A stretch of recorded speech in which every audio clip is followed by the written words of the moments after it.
You have one, Michael? Thanks. What's up? How are you, Lynn? Tired. End of that time of year. Everybody's tired. On sleep training our 6-month-old, so Oh, yeah. I've been the one in charge of that since Amy did everything up to now, so it's Fair fair, enough. but tired. Yeah. Kids definitely take a lot.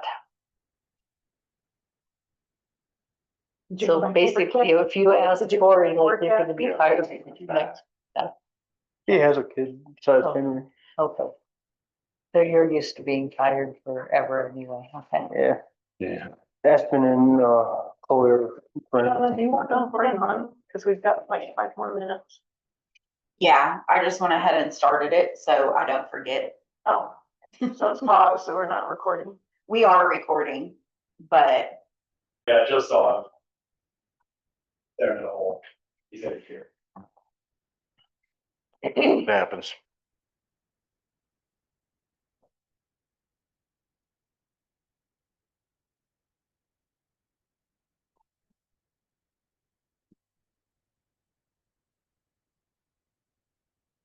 Barb.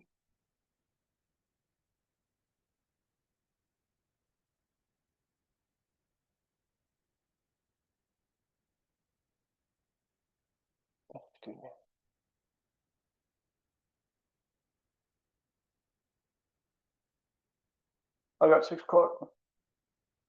You do? Okay. We'll go ahead and call the meeting for 2025 at 6 p.m. We'll do roll call. Board. Stephanie Falsley, When beer. Julie Ball, Michael Cornelia. and Jim Moore is online tonight. Anybody have a conflict of interest that they need to bring up? No. No. Nope. No, everybody? General public input, 5 minutes per speaker. Please state your name and your address before speaking. In any event, an individual or organization would like an item on the agenda for board consideration, please contact the staff Thursday before the meeting. The president will ask for public comment on specific items that appear on the agenda after the board discussion, staff input, and before board action. In general, responses to questions regarding the agenda item can be more effectively answered if provided in advance to the staff via the district manager. Moving on to approve the agenda. you have to ask if there's any public comments. Oh, now? Yeah. Okay, we need to add that because I forgot it last time too, Sean. Are there any public comments? Anybody online? You could raise your hand if you do. No one online? No, I'm just, oh, here, sorry, I forgot. My name's Mark. I was there 2 months ago. I was just following up with the some of the recycling stuff. I'm just here to listen and observe and weigh in if necessary. That's all. Can you state your address, please? 4065 County Road 307, Ignacio, Colorado 81137. Okay, I'm sorry, what was your question or your input? I was there presenting 2 months ago, and we were going to follow up on some recycling stuff. I'm just here to observe and offer additional information if that would be beneficial. That's all. Okay, thank you. Anyone else online? I don't see. No? Anyone in the room? I'm online, but I'm just listening. Thank you, Denise. Anyone in the room? No? Any comment? Any public comment about non-agenda items? Okay, we'll move on to approve the agenda. Do we have any adjustments or anything besides the one? Yeah, if we can move item 6D to 5A. or before 5 a.m.? So I'll make a motion to approve tonight's agenda with moving agenda item 6B to 5A. This is Stephanie, I'll second that. All those in favor? Aye. Aye. Aye. Thank you. Unanimous. Approval of the minutes of the previous minutes from July. I'll make a motion to approve the minutes from the July meeting. The name is Jim Moore. This is Julie. I second that. All those in favor? Aye. Aye. Unanimous. Moving on to special business agenda. David Cricklow, owner of 20 Timber Drive, wanting water service. David was gonna be here in person. He just emailed me just a while ago. He got delayed in traffic, so he's not gonna be able to make it. But essentially, he wanted to approach the board to kind of direct staff on how they would like us to proceed to run water to his property, because currently he's on that portion of timber that doesn't have water service. By 2 pumps. Previously in the past, they have allowed people to tap into the high pressure main. Both Mark and I do not believe that is a good idea to allow someone to tap into a water line that isn't pressurized by 2 rather big pumps. So we were looking at alternatives. Either he wants to be able to run a service line. I can't see what that address is, but right there, 352. 352 all the way down to lot 20. Or look at the potential of running it from down below off Deer Ridge, I believe that is, Yeah. up to his property. Mark and I have concerns about doing both. We don't think we'll have adequate pressure coming from the lot below. And if we allow someone to run almost a 300-foot service line, are we gonna allow others to do that? Essentially creating a spaghetti mess in the roadway. I have reached out to SGM about running some numbers, what the water pressure would actually look like if we did come from Deer Ridge. But it's still gonna be a long service line because we have to run outside of all those lots because there is no utility easement in between the lots. And that's pretty much what staff has on it. David has some stuff that he was gonna speak to, but unfortunately, he's not gonna be here. So he'll probably be back on the agenda for next month. Okay. So at this point, we'll table that to next month. Special business, Tom Riley, owner of 56 Forest Lakes Drive, seeking debt forgiveness. Yep, he had one week, it was in the service line, so it does qualify for our new policy that we put out. Shauna's got the numbers for you. He has got it repaired and he has proof of it being repaired, and he is here if you want to ask him some questions. And if you want the numbers, you have to ask Shauna. Donna, would you please give us the numbers? I will. So this is Mr. Riley, 56 Forest Lakes Drive. Prior to June, he always ran about 37 to 44,000 or 4,400. I think 4,800 one month, but he was always right around that. In June, well, I'll say May, there was an increase, not a huge increase. Honestly, I chalked it up to, I figured he was watering just like everybody else on the mountain. Kind of same for the June read. It increased a little, but not enough that I was like, oh wait, this isn't water. Same situation in June. July, when the read came in, it was very clear that Mr. Riley wasn't watering his yard, or if he was watering way more than he had previously watered. So his read came in at about 44,000 gallons.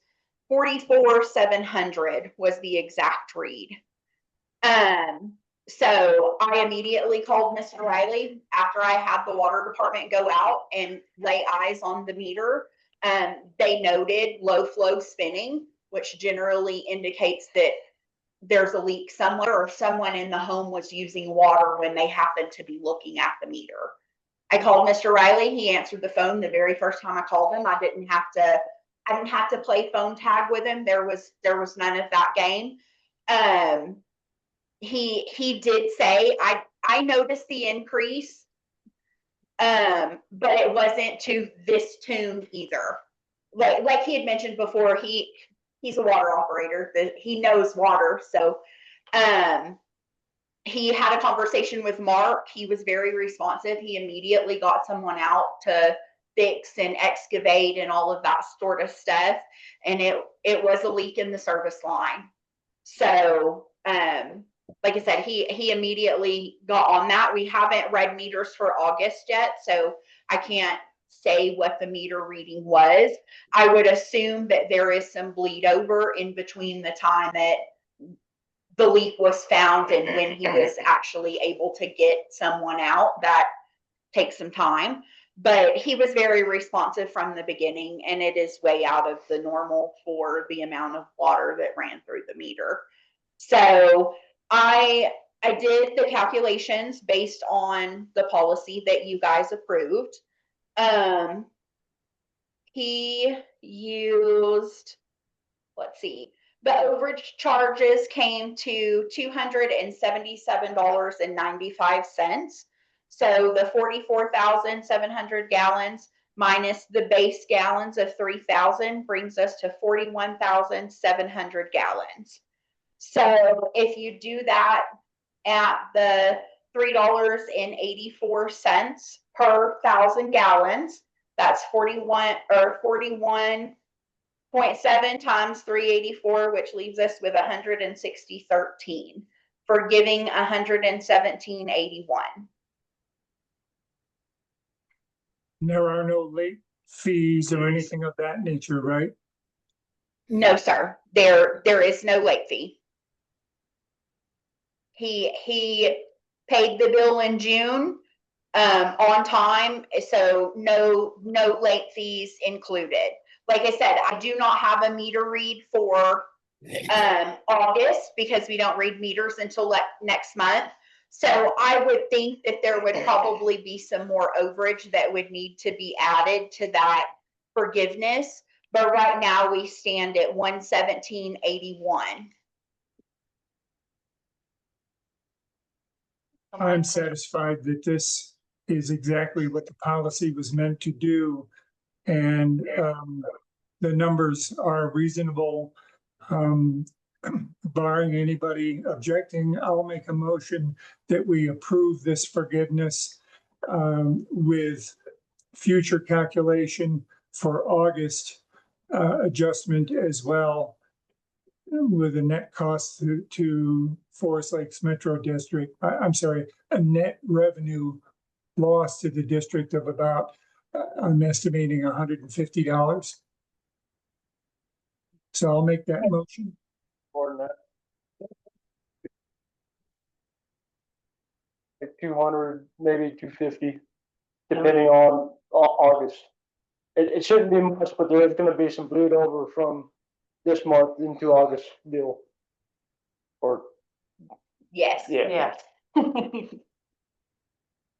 Not saying I don't agree, but before the motion's made, I think we should, if anybody's got any additional statements to make before a motion. So if you got, please. Yeah, I think it's gonna be more than that. The bill for July was $449. The total bill, so I think it's gonna be a lot more than that. If you guys are gonna approve the forgiveness, I do have documentation if you guys want to see that. It's the $8,000 bill for the new water service and a picture of the $8,000 hole in my yard. I appreciate you guys' time. I'll be brief. I think there is gonna be some overage in June as well, like Shauna mentioned, and there's definitely gonna be some overage in August as well. The repair was done on August 15th. At that point, usage should return to normal. I personally think it's gonna be more, like $300 or $400. Yeah, so basically what the request is for overages for July, August. June, July, August, isn't it? Yeah. So, but, well, June was how much over? You said it was just a little bit. It was $230, sorry. It was No. $230, which I noticed was a little bit over. Okay, But same as Sean, I thought perhaps it was just watering a little bit extra. So I okay, just paid it, I went ahead and paid it. It was really the July one that called over. But Yeah. there is definitely, it started leaking in June. okay. You look at the numbers. So June, July, August overages, okay. When you got the hole open, I mean, everything was identified quickly. You saw the cause of it. So I'm a moderator, I've worked with Mark Fuchs in the past. As soon as Shauna called me, I went down my crawl space, shut off the main, went back out, the meter's still spinning slowly. I've told a dozen people at least over the years, you have a service line leak, it's not on our end. This time it was me. Yeah, so I knew exactly what it was. When the meter's spinning and the main shut off, you know what it is. The service line has been replaced, the meter immediately stopped spinning. I also went out with Mark and shut off the meter at the curb, just so we verified that it wasn't Metro property, my property. The repair has been done. The meter is dead stopped when there's no water going on. So it was definitely the service line. It has been replaced by reputable companies. Reputable plumber came out, did the connections. Guys I've worked with much in the past. So I'm satisfied with the work. I think that we have a good new service line, hopefully for another 30 years. Yeah, you know, the house is built 96. It's old black poly that we're in kind of the high pressure zone. It's just perforated over the years. Odd that it expressed itself in May, June, but I think work is done. I think that there will be no more coverage. So did you have to replace the whole thing, or did you just opt to replace the whole We did thing? only one because the old one went under the asphalt and the cement pad in front of the Okay. garage. It would have been a horrible cost, way more than 8,000. So Yeah. I know the excavator, we just came up with a plan. We dug up the whole rock garden, so I got a new rock garden now, which you need to plant. And then we ran right down the driveway and into the crawl space and just put in a new service. Watch. Yeah. Sure. Yeah. Oh, Anybody else have any comments, questions? So we're looking at July and August. June, July, and August. June, I think with June would be overage as well.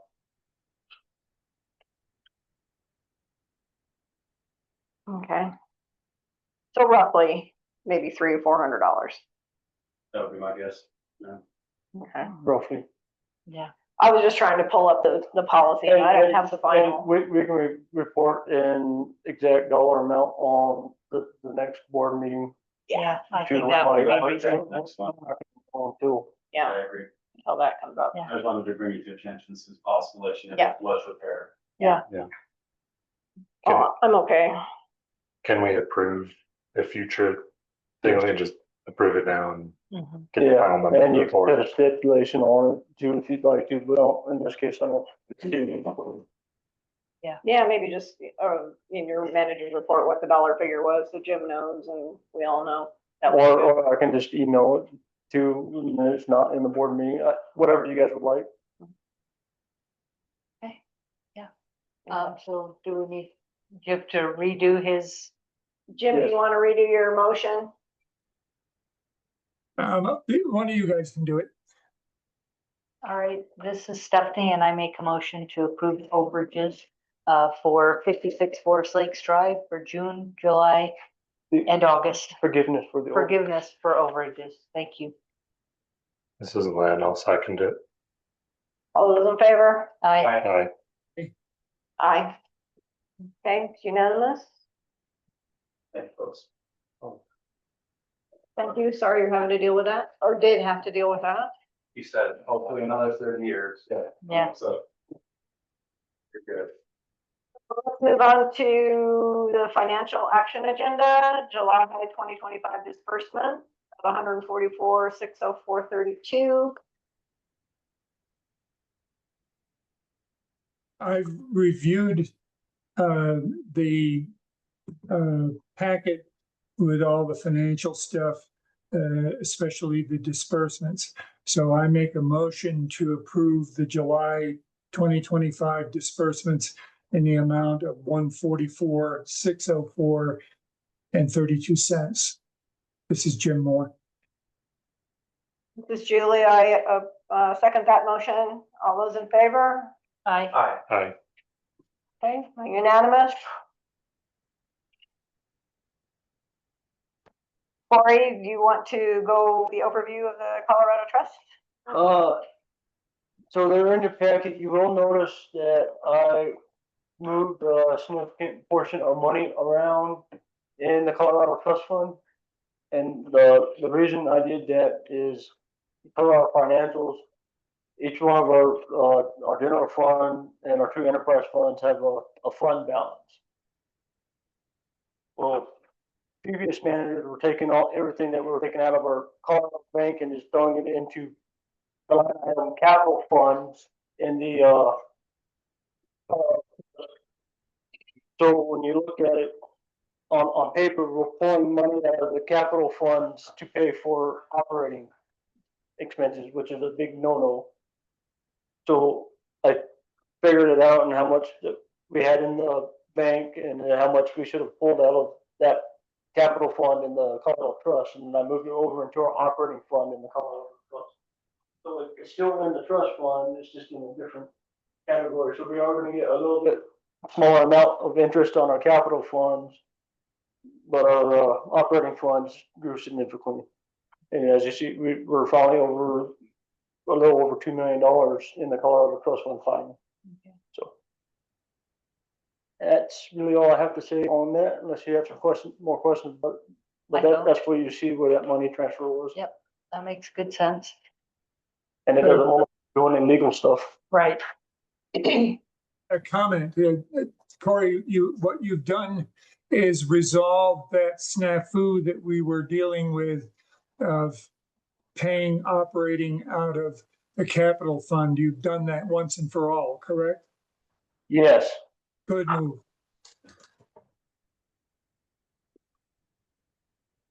Thank you. Sounds good. Corey, I think we forgot under public input for Denise. Oh, I didn't print that off. Here. That should have been up under general public input, correct? Yes, Yeah. So Denise, I'm sorry, we forgot to get to you under general public input. We've got the information that you submitted. Okay, so Resident Denise sent a couple suggestions.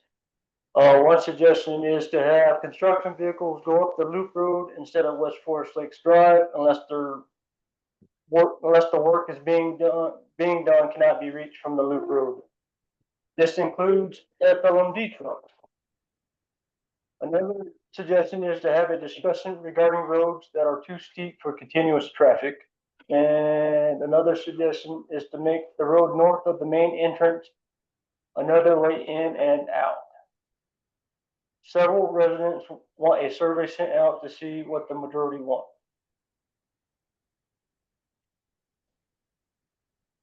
Anybody have any input?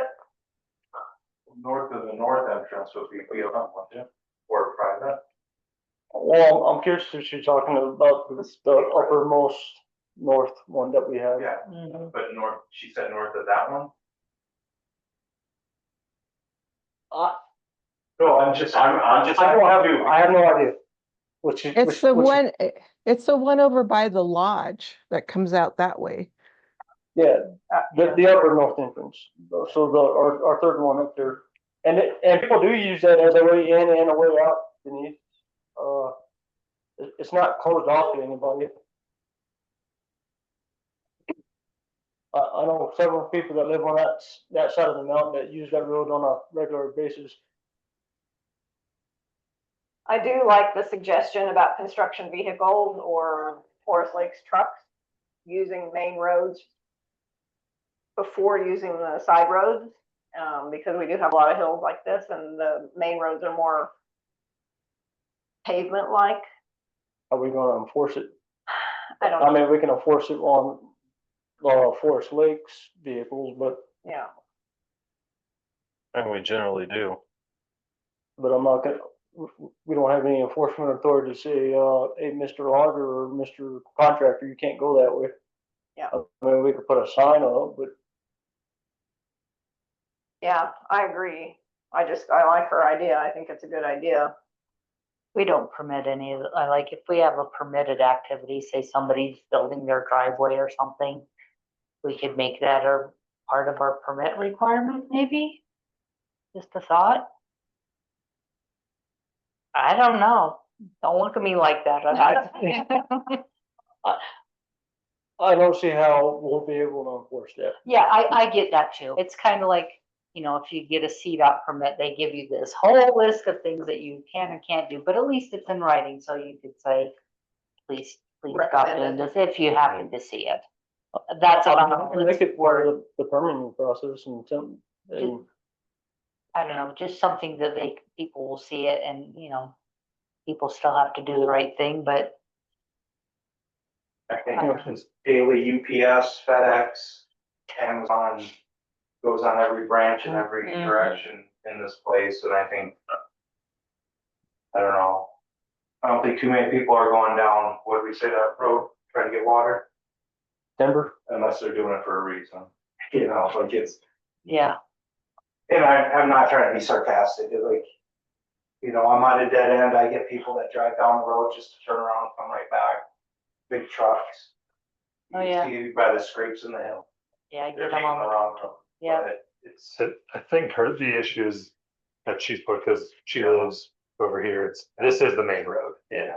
This is how GPS defaults everyone go if you're going above here. Well, GPS takes you the fastest route. It is, yes, but Shortest. Doesn't go the fastest. GPS goes the shortest. Oh, shortest. yeah, And it's a big difference. that's save 1 minute. Yep. Is there, because I had thought with Google at least, and I don't know the others, but Google being the main one, is the city, or in this case, the metro district, I think we can make a request to them to default a different way. And they do, because in cities, you don't want people taking the main road or side roads through. So I know that happens there. I don't know what the process is. Yeah, But it might be something that, I'll make a comment. Yes, please, go ahead. So I think what she's asking, I mean, we know that Google is gonna continue to direct all traffic up that road. I think what she's asking is that Metro District use the loop road. The roller, that's a long ways to go with the roller. The roller go up that way, but with so much traffic on that road, I think it's beginning to have an effect on people's foundations, their water lines. I think it's gonna get worse if we do alter the entrance as well. That road is then gonna be the loop road. Well, it already is. Yeah, yeah, they're already the highest traveled road. this one? No, Oh, this Forest Lakes, West West Lakes. Okay, I'm talking about like Alpine, sorry. Yeah, I know I'm on board. But I think when we alter the entrance to have one way in, people are naturally gonna come here and use this one.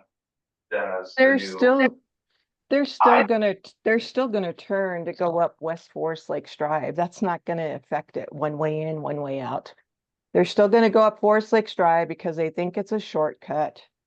You know, and the road is steep right above us, and I'm on a curve. And I'll have to say, Forest Lakes Metro District, while the speed bump was in front of my home, actually went around the speed bump. So I just want to say that. You know, two wheels went over the speed bump, but they definitely went around it. So So as far as, to get back on track with the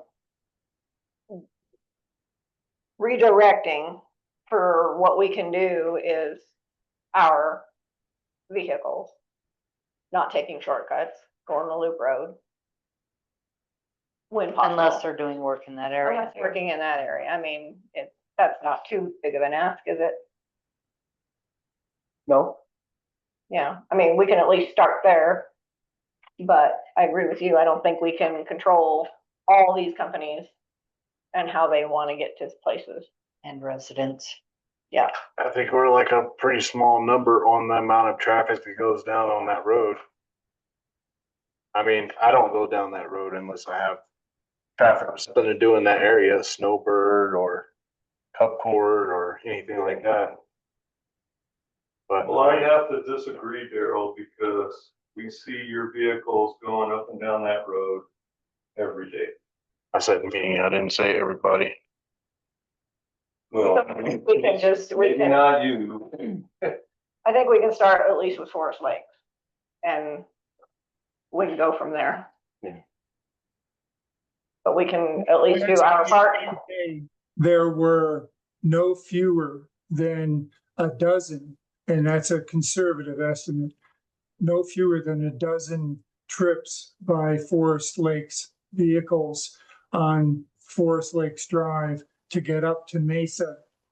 There was an orange dump truck, the water truck, a backhoe went screaming by here wide open.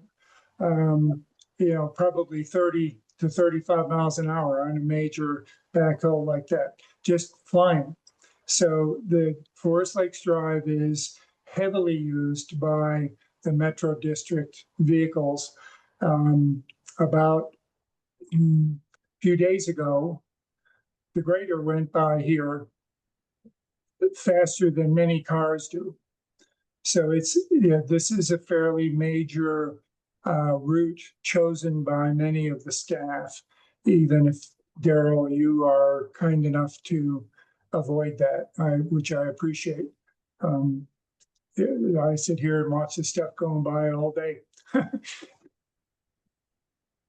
And I understand the roller bumper.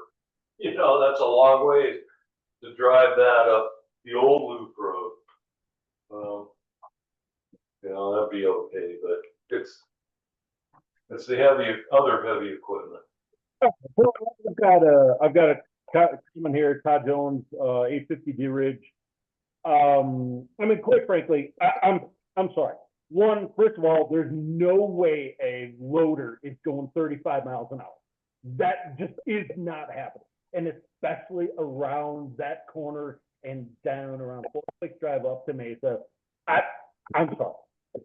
Quite frankly, I would love to block off a road somewhere and just say, here, look, people, you know what? Come gather.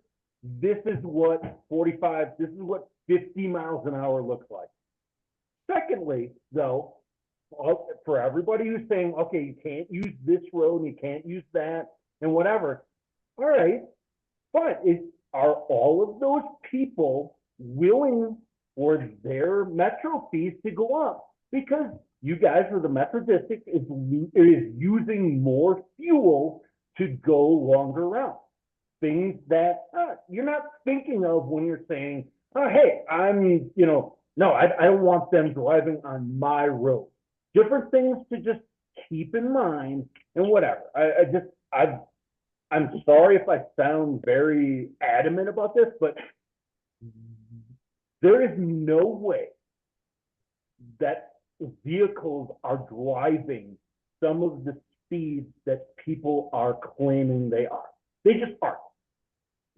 I'll have to disagree with you because I live on this road and I am behind people that are going way faster than 20, and then I'm going 20 and people are up on my ass and I'm trying to get in my driveway. So I'll have to say you're wrong.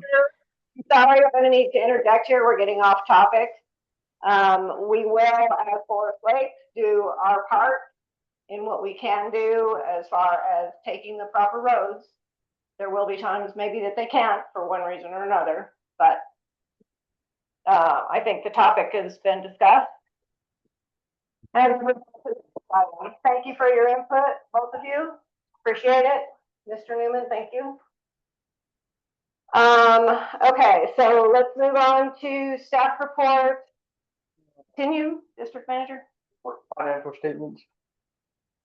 Oh, did I pass that? Yeah. Financial statements. Corey. Their financial statements are in your packet. If you have any questions, please ask them. I did not get a chance to look at them. since we got it kind of late, so I don't know about you, Jim, did you get an opportunity? I've looked over the financial packet, considering its size and stuff, I believe it's in order. And, I think, I don't believe a motion is in order for this, but, I support what is presented. Thank you. Anybody else? Any comments? No, it looked good to me. Okay.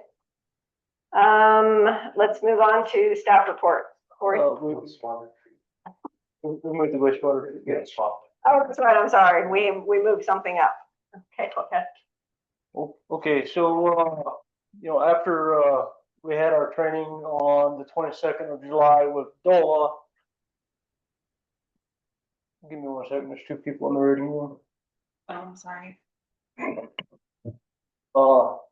I kind of started putting a plan together to formulate how to, move forward with getting grants and funding.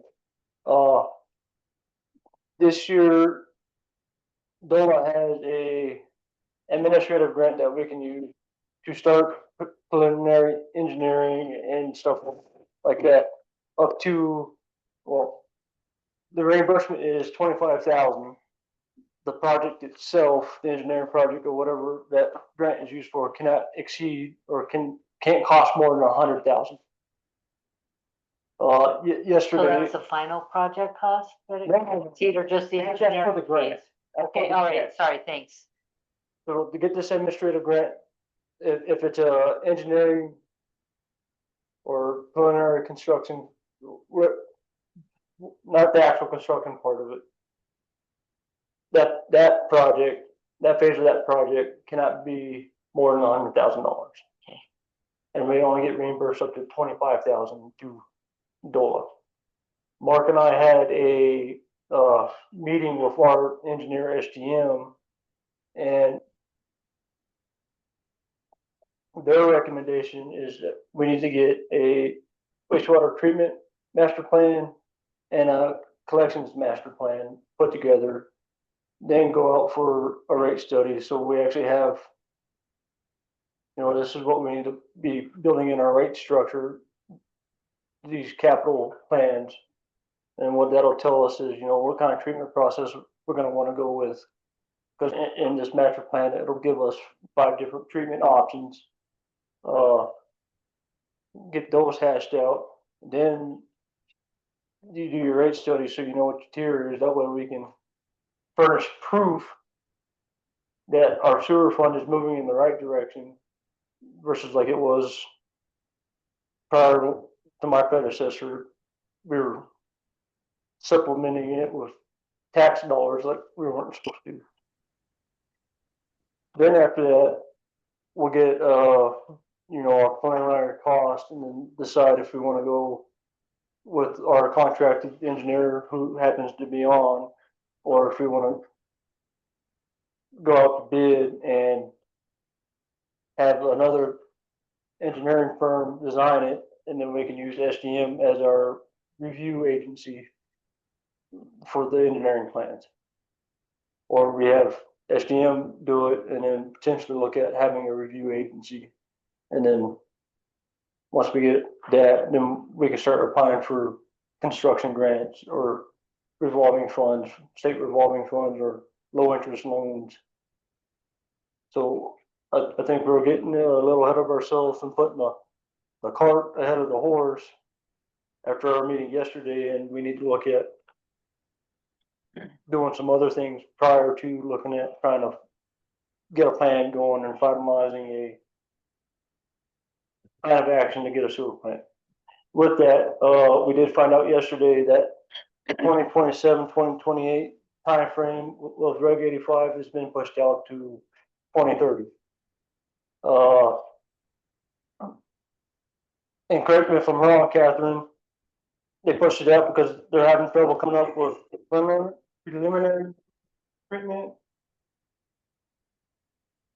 I don't know all the reasons why they pushed it back, but I think a lot of folks are out of compliance and just cannot meet the deadlines that they established and can't afford the upgrades.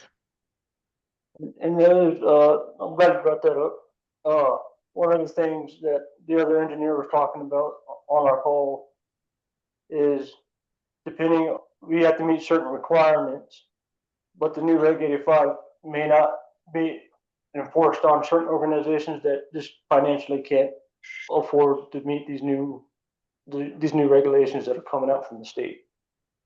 So regulations have come out from the state that we have to get it done by a certain time? No. They were coming out in 2027, 2028, and that was when we have to take action. It has now been pushed back to 2030. Okay. And there's some caveats in there now that I just learned about yesterday, that if it's financially unattainable for a municipality or a special district or just a sewer district, they may or may not be beholden to the new regs, depending on if they meet certain criteria. So there's more to go. I think what we need to do is not necessarily this year, but in the planning of capital projects for next year, do a master plan for the wastewater and the collection system and use that administrative grant to help pay for part of that. Because we were quoted anywhere from 80 grand to 120 to do that. For the plan. For the master plan for the master wastewater. Yes. So what I think I also heard you say, which is what he was recommending during the training, was a phased approach. Is that what you were saying? Yeah, that's exactly what Yeah. we're doing here. It's a phased approach, and we're missing key phases. Move on to looking at getting grants for the engineering of a new plant. Yeah. So we need to start with the master plan for collection. We have one for the water. We don't have one for wastewater. And part of that master plan will be two phases. One will be for wastewater treatment and then collections. The collections will have a direct bearing on the cost of the wastewater plant. What we mean by that is we have some I&I, we know we have some I&I, whether or not we can get it fixed before the engineers have to figure out what size our plant is gonna be. It's hard to say if we're gonna make that or not make that. We currently have a permit number for 180,000 gallons. As our, that's it, let's go over that, we're in bad place. If we can somehow demonstrate that we don't reach that because we've taken care of our collection system proactively, and it's not gonna be cheap. I've said this since I've been here. And we can get a smaller plant, which maybe knocks $1 million, or 2 million, 3 million, or 4 million off. Yep. You know, we just don't know. Obviously, the longer we wait, the worse it gets. Yeah. And we don't want to do what happened last time with the study that was done previous 2020. 2020. It had bad information in there, like it didn't contain the fact that we were subsidizing favor funds. It didn't necessarily have a cap or a master plan for the sewer, so they were just throwing things into this, and those numbers are kind of skewed but we had to do a 60% increase because we were going into the black after we fixed the Tabor issue. So we need to start with the master plan, get at least the treatment portion of it done. It would be cool if we can get the collection one done, but I don't think the sewer fund can absorb that kind of cost. Well, one thing I am asking is if I can apply for that administrative grant for both phases of that, but I think they're gonna count it as one project. So I don't know about that yet. And then get our rate study done. Now, he had mentioned that he's got the administrative funds now. Can we not apply, or are you gonna apply now, or rather than I'm waiting? gonna ask him a question and see if we apply for it now. Even though we're not planning for the project till 2026. Not that far away. Yeah, It's not, so I'm waiting on him to respond to me. That was a question I asked him this morning, but I got an automatic reply. He's in all kinds of meetings for a minute and won't respond like he normally does. and then how old is the master plan for water? It's nearing its time to be redone too. Yeah, it's not reflective of today's prices. Okay, And I talked to Catherine about, putting that in one of my CRPs is to get that updated for today's prices. And honestly, we should probably look at doing those master plans every 7 to 10 years, maybe 5 to 7 years, honestly. It's not nearly as expensive to update it as it is to like create it. And that's why the water or the wastewater and the collections are so much. We're gonna be creating that document instead of having something prior. They're gonna screw it. This is done, this is done, this is done. Oh, this isn't done. Let's move this, keep it in here, add a few things and update the prices. so I don't create something in my head of what I think collections is. What is collection? That's everything from your toilet to the sewer plant. Okay, So all the pump stations for the sewer, all the piping that collects the sewer, everything from point A to point B. Okay. And that's the same for distribution. Distribution is everything from when it leaves the plant till it makes it to your faucet. yeah, That would be distribution. Treatment is strictly both plants. well, I'm glad to see you guys getting on this because ever since I've been on here, it's been talked about. Yeah. And we need to get moving to make sure we know what we're doing, so appreciate that. And I certainly would support you getting the applications in, Mhm. moving forward on it. Just my view. Yeah, You have anything to add, Catherine? I was just gonna mention that you can apply for an administrative planning grant once a year. So you can have one open and then apply for another one if you want to, apply for one for the treatment plant master plan. And then apply for another 25 grand for the collection system master plan. That is doable. Great, thank you. Well, that answers my question. I don't need to wait for Patrick. I still double check with him because we don't know what he's got. He may still have something else out there.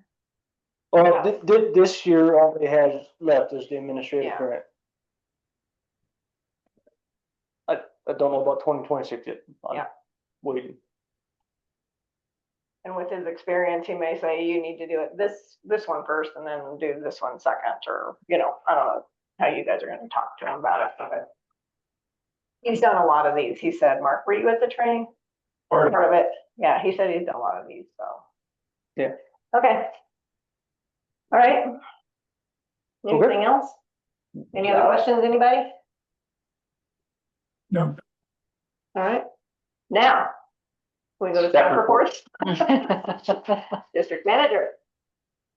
Oh, all right. There's been no movement on the Grassy Mountain project. They've been hauling some logs off here and there, but they should be back beginning of September to kick that one back off. Have a percentage of how far they're through that? I want to say they got 50 acres on the state side. Okay. So really didn't change from the last meeting. Recycling, I was asked to reach out to a couple other ones. I've reached out to Waste Management. I have not got anything back from Waste Management. I did reach out to I guess you'd call it a mom and pop recycling company out of Pagosa. They were called Elite Recycling and Disposal. They were very interested, but at this time currently don't have the staff to offer those services to us.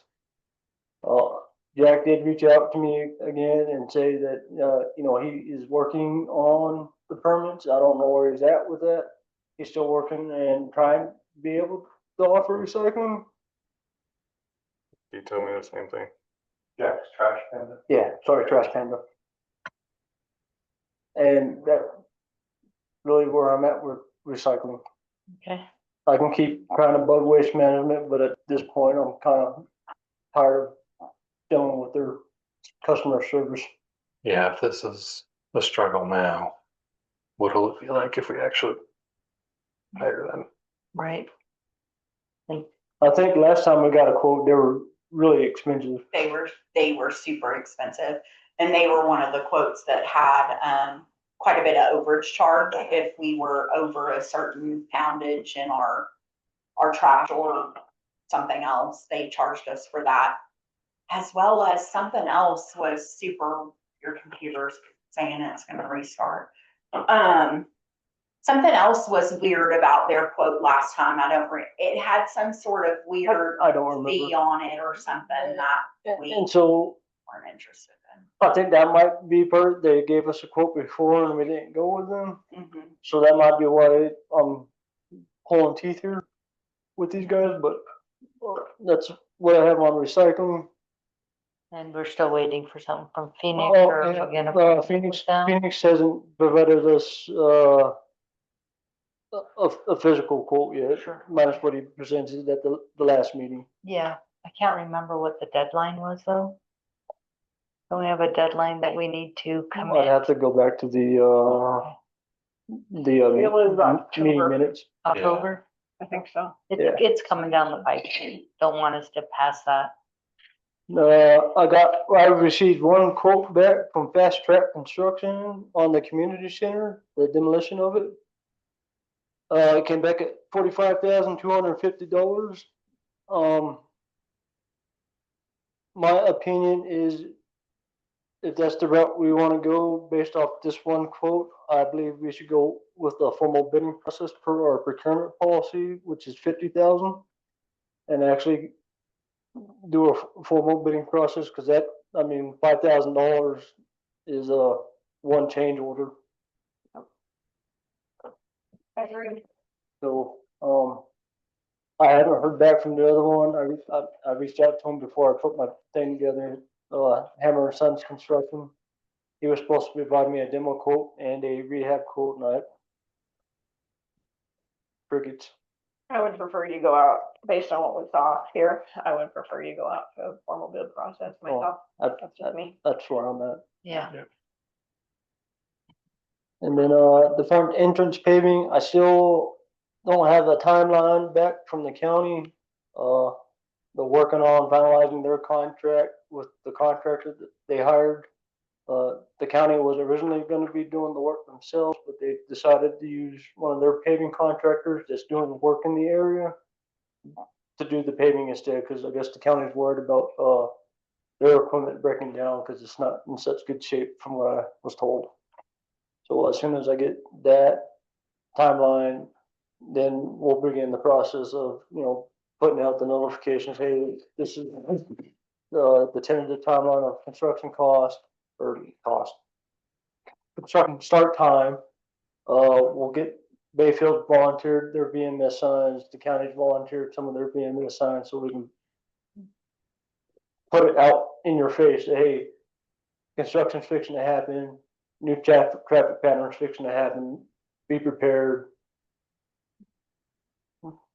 I would recommend when we do that we not do it electronically or in conjunction with mailing it, because there's too many people that are not seeing these things.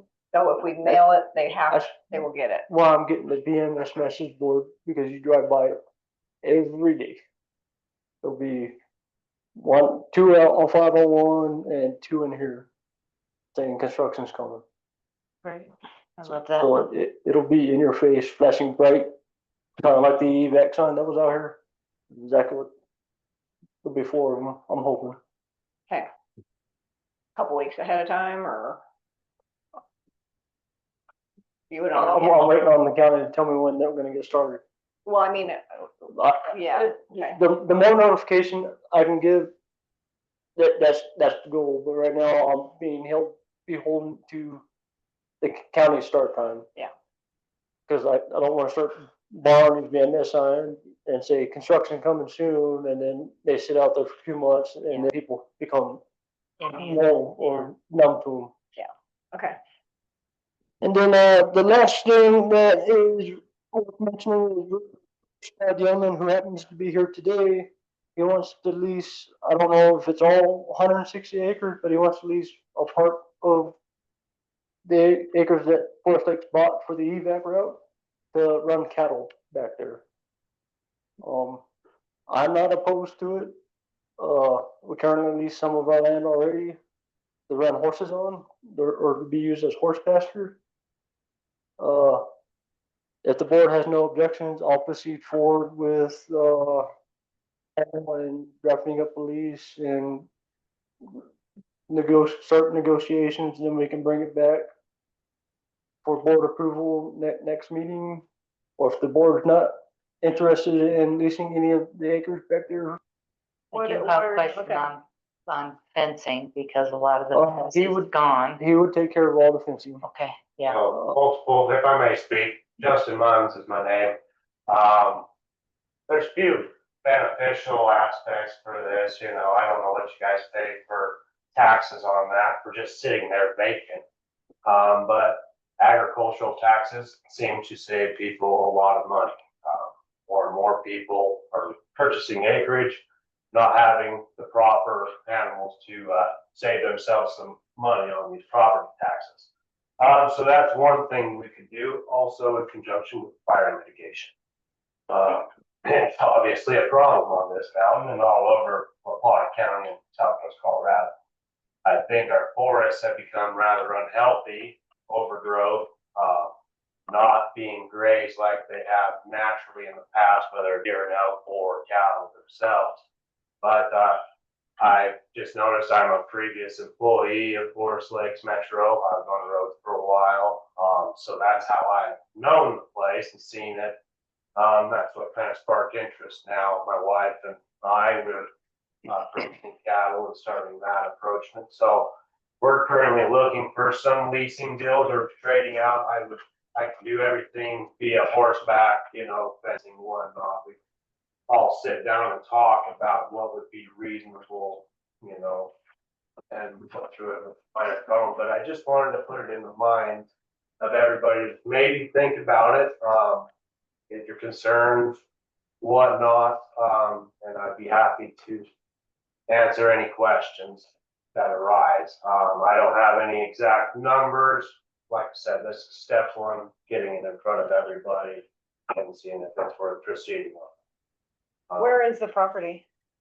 This, excuse me, it's, Is it up? you know what the evac route is? Yeah. It's 106 acres back there, so where that fence is, that blocking our evac route, the entrance to the evac route. Before the gate. It'll be On past the gate. Ludwig? On the outside, on the, So, Directly east of kind of where that forest. yeah, I was gonna say where the white part is there on board, it's kind of there. Isn't that the other person's property? No, to a point. I have the annex of We have a, acreage right now. like a if you'd like L to shape. Clarify. Yeah.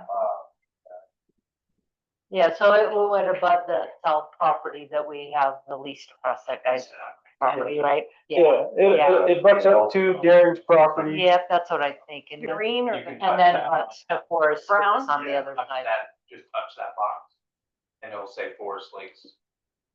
It shows the acreage and all that. You can get topography. And then you can zoom, pinch and zoom, and then you can. So that's the hill behind Lake Simpatico is over here. And so this is part of, this is. The ditch trail, the road that goes, there used to be a farm. I feel like I'm failed that you don't know where our emergency route is. So, Yeah. this is, Robin's house? Yeah. Right here? Yep. Yes, sir. And this is where Darren property takes over? Yep. So we have this on the backside. Oh, okay. and then it goes up into unit 3 right here. So is most of that fenced now? I honestly don't know, I haven't walked it. Your guys' permission, I'd like to proceed checking it out, so I'd be better, able to see what the projection of getting it fenced and getting it operable. I don't think so much this year, maybe into 2026 season, but start somewhere and maybe that'll become a trend, but get that healthy, relieve that fire possible as an emergency exit as well, have that kind of opened up and everything else. So, but yeah, I could sure do my homework if it's something that's appealing to everybody today.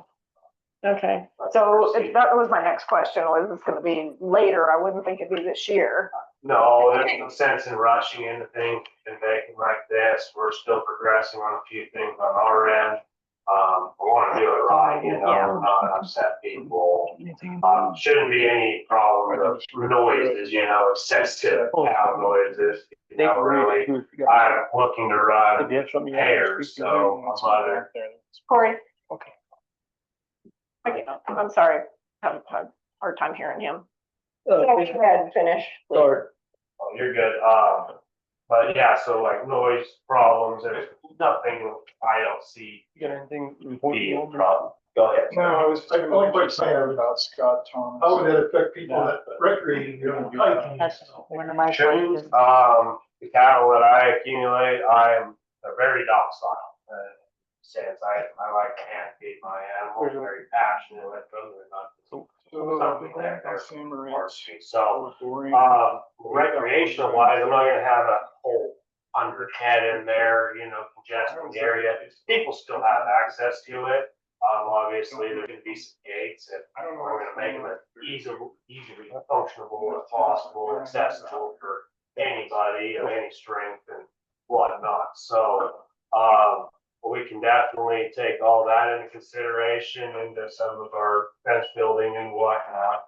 But for that, I don't see any problem with people having activities out there. So as long as they're not harassing anything or Trail It doesn't, goes Yeah. through it. The ditch trail goes through it, it does, but it is gated, like you said. It already has the gate the there. gate there, yeah, it's always The open. road, people walk down a little ways.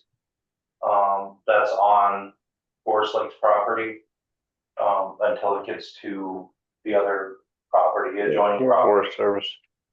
would be gated probably right there. yeah. There's some fencing there, I know that. And and I can also bring in temporary fencing as well, so I can be right at the entrance, move them on and back, so we're not driving, equipment in and out and whatnot. So we can be very methodical about our process in and out of the place and while we're on it. How many head are you thinking? And that just depends on forage for the year and whatnot. I'd like to be about 15 pairs being mother and offspring involved, and possibly, depending on the time, we choose one bull as well for services and that style we do. So that would be ultimately right now. We can always fluctuate, give or take, but we'll see what it looks like and how it progresses. Right, we could help mitigate quite a bit, get a lot of that overgrowth out of there and start from there and see if it's beneficial. But I think everybody would be rather pleased. Yeah. And maybe not have so much dead stuff growing every year. One additional question I have is what are you gonna do for water? Uh, You don't want them out there this year, it's freaking dry out. Yeah. Yes, if there's no water in the ditches, absolutely. We have stock tanks that are movable, water trucks as well. With my wife and in-laws, we haul about 40,000 gallons of water already. It's a daily thing, normalcy in our lives. So yes, that would be one thing. And then, mineral walks, but, it would be I'm very interactive with my herds, so I'd be out quite regularly, at not, minimal couple times a week. checking on things, making sure we're not overgrazing everything, you know, so we can have healthy growth coming back. So, And we have the other Trubies that do lease Rudy, I believe, is leasing From- dairying. property. And So we that's also have Campbell that bought the old Walmart property back there. But they should all be fenced in, minus the ones that have been escaping lately. Yeah, okay. So and they're horses, cows. they're on cows, okay. Yeah. I'll get Horses are on the other side of the 501 on some other property of ours. Okay, for future reference, horses are not, agricultural, exempt. So that is one thing I like to express to people with bovine, you know, when we take some. I'm not gonna lie to you, that really doesn't matter to us. Right, yeah, I just want to know it. But I mean, yeah. good, you like to be in. Not that I'm here to undercut anybody. Yeah. Cattle don't tend to eat your forage clear down past the roots, so they still are healthy. We have protection on the soil. You mean they're not like sheep? Exactly, range max, it's in the word, you know, but no, I utilize my horses quite often, but they are very hard. If you look at Nevada and the Navajo Nation. Go ahead. In the interest of time, I'm Oh, gonna okay. cut you off a little bit, Right. if you don't. Well, based on what we've heard, there's no need to rush into an agreement Yes. because he's not doing this until. Can you guys hear me? Yes. Oh, yeah. it o- Dale. Could I ask just a quick question on the lease there? Potential? Yeah. Yes, Dale, go ahead. Yeah, I have a little experience with having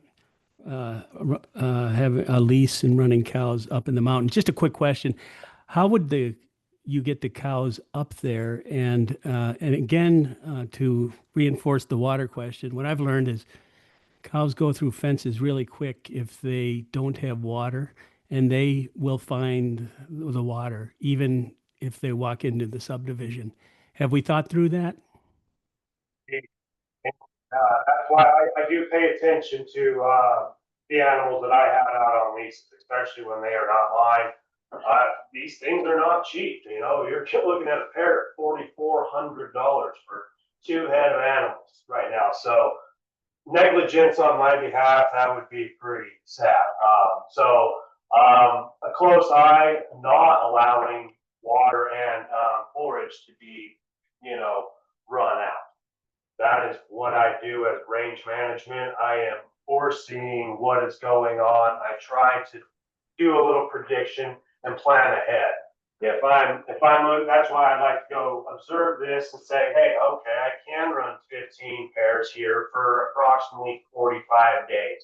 Or, hey, this is really great. Could be 60 days. That is stuff I pre-plan. And then, of course, once you get the animals in and on place, we start keeping a closer eye. So that is all information we'll be receiving as we proceed, if we proceed and whatnot. But water tanks, you know, I have a few of them, 1,500 gallons. I have equipment to move them, whatnot, cattle as well. So I put a lot of thought into this, and will continue to put a lot more thought into this process as questions come about from everybody, pros or cons. So. Okay, well, I think, you know, you can work with each other and bring it back to the board We and, can start drafting yeah. and moving forward versus us wasting a bunch of time and then being told, nah, we're not interested. Yeah. That's the whole reason why we bring it to you. We have Excuse- we have an agreement already in place for another section, so this isn't. It'll be similar but different. Excuse me, I couldn't figure out how to raise my hand. I don't see that thing. But I just have a real, is this Carissa 115 Pine something? I walk up in Vallecito, I can tell the difference between where the cattle are and the cattle aren't. They really do a nice job of mitigation there. But I do hike that area you're talking about, and there are mountain lions. How do you prevent mountain lions from attacking the little babies? Honestly, man, you can't. That's Mother Nature at its finest. They are a predatory animal. Cattle are a ruminant animal, grazing animal. That's just stuff we deal with. I've also been a hunting outdoorsman my whole life, so tracking and whatnot. I'm always looking around my surroundings. I know bears and mountain lions are very high in these areas. But as for them attacking cattle, it's not a big thing I've run into, mainly and especially because when they're at my place, say minimal 4 months when they're calving, we get these calves. Well, I don't let them leave the place until they're minimal a month and a half old. So everything, they're very strong, a couple 100 pounds. And the lions aren't going to chase after a full healthy animal. They tend to pick on weaker older animals from my experience, or deer. But it's just something that I haven't seen a lot. I'm not saying it wouldn't happen, but I don't see it being an issue. There's a lot of deer in this area as well, a lot of deer. So I don't think cattle would be high on its list right now. There's a lot of cattle around. Thank you. Yeah. Discussion on that, I think we. Yeah. Oh, I have one more thing on my report that I've got to add to it. I've been working on trying to improve our emergency communications with the fire department. I did just hear back from Paul about this today. They're going to grant us access to a TAC channel for when we do have situations where we can communicate directly with them versus trying to run up there and play phone tag. We'll have actual radio communication, with the fire department. Okay. I have to have a sit down meeting with Chief Evans and some other folks. I don't remember their name, about getting onto the 800 series frequencies that the state and law enforcement operate off of, or feds. But you need a radio. Yes. Yeah. Yeah. Okay. No, that's what I'm working on. Okay, so. So we are making progress in that, but we will at least have direct communication with local clients. Thank you. That'd be cool. That'd be good. So we're closing out that and the discussion for the cattle, and you guys will get together and. Thank you all. Yeah. Thank you. Thank you. Look forward to it. Thank you. Anything else, Corey? No. Make sure everybody knows. Timelines on my report, it hasn't changed from this last one. That's still the dates I'm shooting for. I would like to make a comment though on you and the employees and everything that you guys did, Daryl and Shauna and everybody during the fire. Really appreciate it, and you did great. Thank you. I thought it was something that. The notifications, I mean, we got them up, you get those. You guys, they look like them first. Yeah. Thank you. Yeah. I noticed that as well. First one, and hopefully it'll be the last for a long time. Let's hope so. Okay. Can I ask, since we're talking about that, I said it in the email, is there on an incident like that where you guys do get together with like the fire chief, with potentially the National Forest response you have, So and do an AAR? we, as a district, did our own little internal one. I took their concerns and I sent them to Bruce Evans asking for stuff like that, but typically the fire department doesn't really have one with us. But Paul Valdez was down here earlier today, and I expressed to him what we thought needed some improvement, and I also sent it to Chief Evans. Yeah. So, and it's not just for the improvement side too, it's just. The things that weren't good. Yeah, absolutely. This is Dale. This is Dale again. Do you folks know what caused the fire to start? We have an idea, but it's still under investigation, and that's all I'm gonna say on that. No official statement. Yeah. Okay, thank you. Yeah, and that was just the coordination aspect of it, And, from you guys getting the information. Sorry, go. and not that I don't want to pay you, I just don't want to like start spreading rumors and then something else be found out. It's still under investigation, so we don't have the exact cause yet. We have a pretty good idea what caused it, but until it's been said by the investigators, then I'll speak to it. Okay. Director of Administration? All right, so pretty basic month. We did help with the movie night last month and we'll help again this weekend.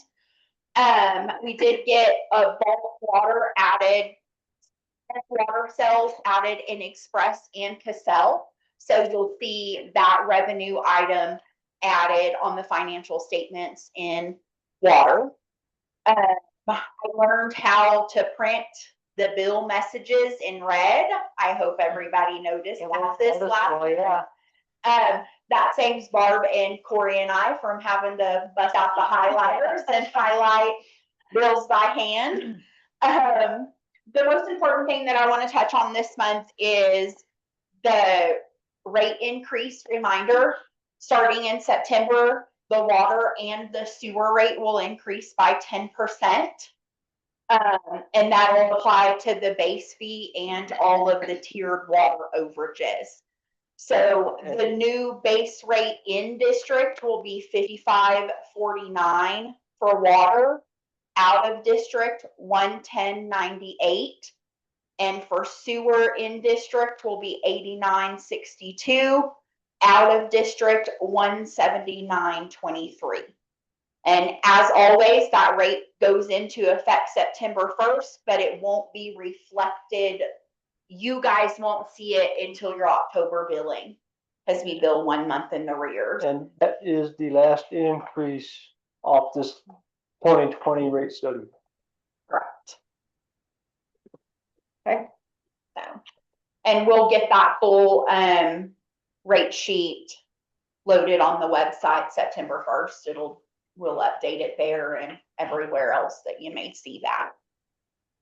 So, lots of, I wish I would have got a notification subscriber, how many subscribers happened just from Friday's incident. We had a lot of phone calls about people saying, hey, my neighbor got a notification, but I didn't get a notification from you guys. Sign up on the website.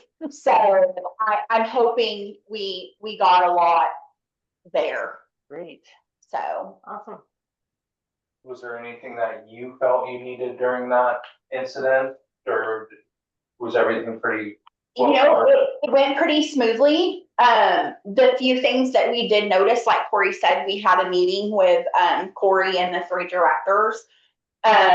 We realized that Barb and I probably need to have a radio here in one of our offices all the time, because Corey had to go and get us a radio from the shop to be able to communicate with the guys. So just having one here in the office for Barb and I, that would have been nice. And Barb and I just really kind of knowing where our source of information comes from. After talking to Paul and some other people, what we were doing was completely right. I mean, you can't get more reliable than the La Plata County notifications or the Watch Duty app. The fire department said those are, you know, credible updates. I think this time we just got lucky that a resident from Unit 3 called and said, hey, there's a fire here. That's why that first notification was from us. I don't think that will always be the case. And it was just very short of us hearing the fire trucks coming into the district.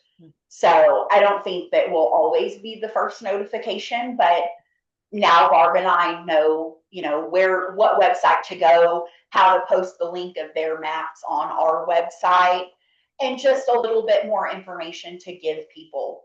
The amount of people who didn't even know what get ready meant, or the amount of people that were calling and saying, well, what do I bring?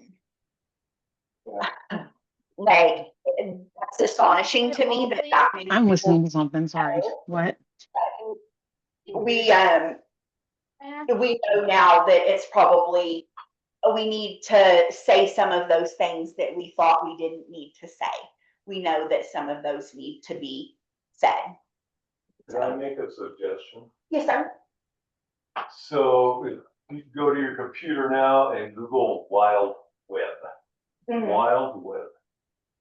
And on Wild Web, you can find, this is a system that tracks all of the interagency fire dispatch centers in there. Okay. And you can find CODRC, Okay. which is Durango Dispatch in Durango. And I can guarantee you that the moment that Chief Evans knew what was going on, he called Durango Dispatch and they entered an incident in Wild Web. That, as soon as I heard the sirens, I went to Wild Web and Blue Ridge showed up because Evans called Durango Dispatch. And it'll even give you a lat long for where the fire is. Okay. And that's really, unless you have direct contact with any of the first responders around here, that's the first place you should go. Okay. That's also what the radio will do, correct? You had, Corey, you have an access to that?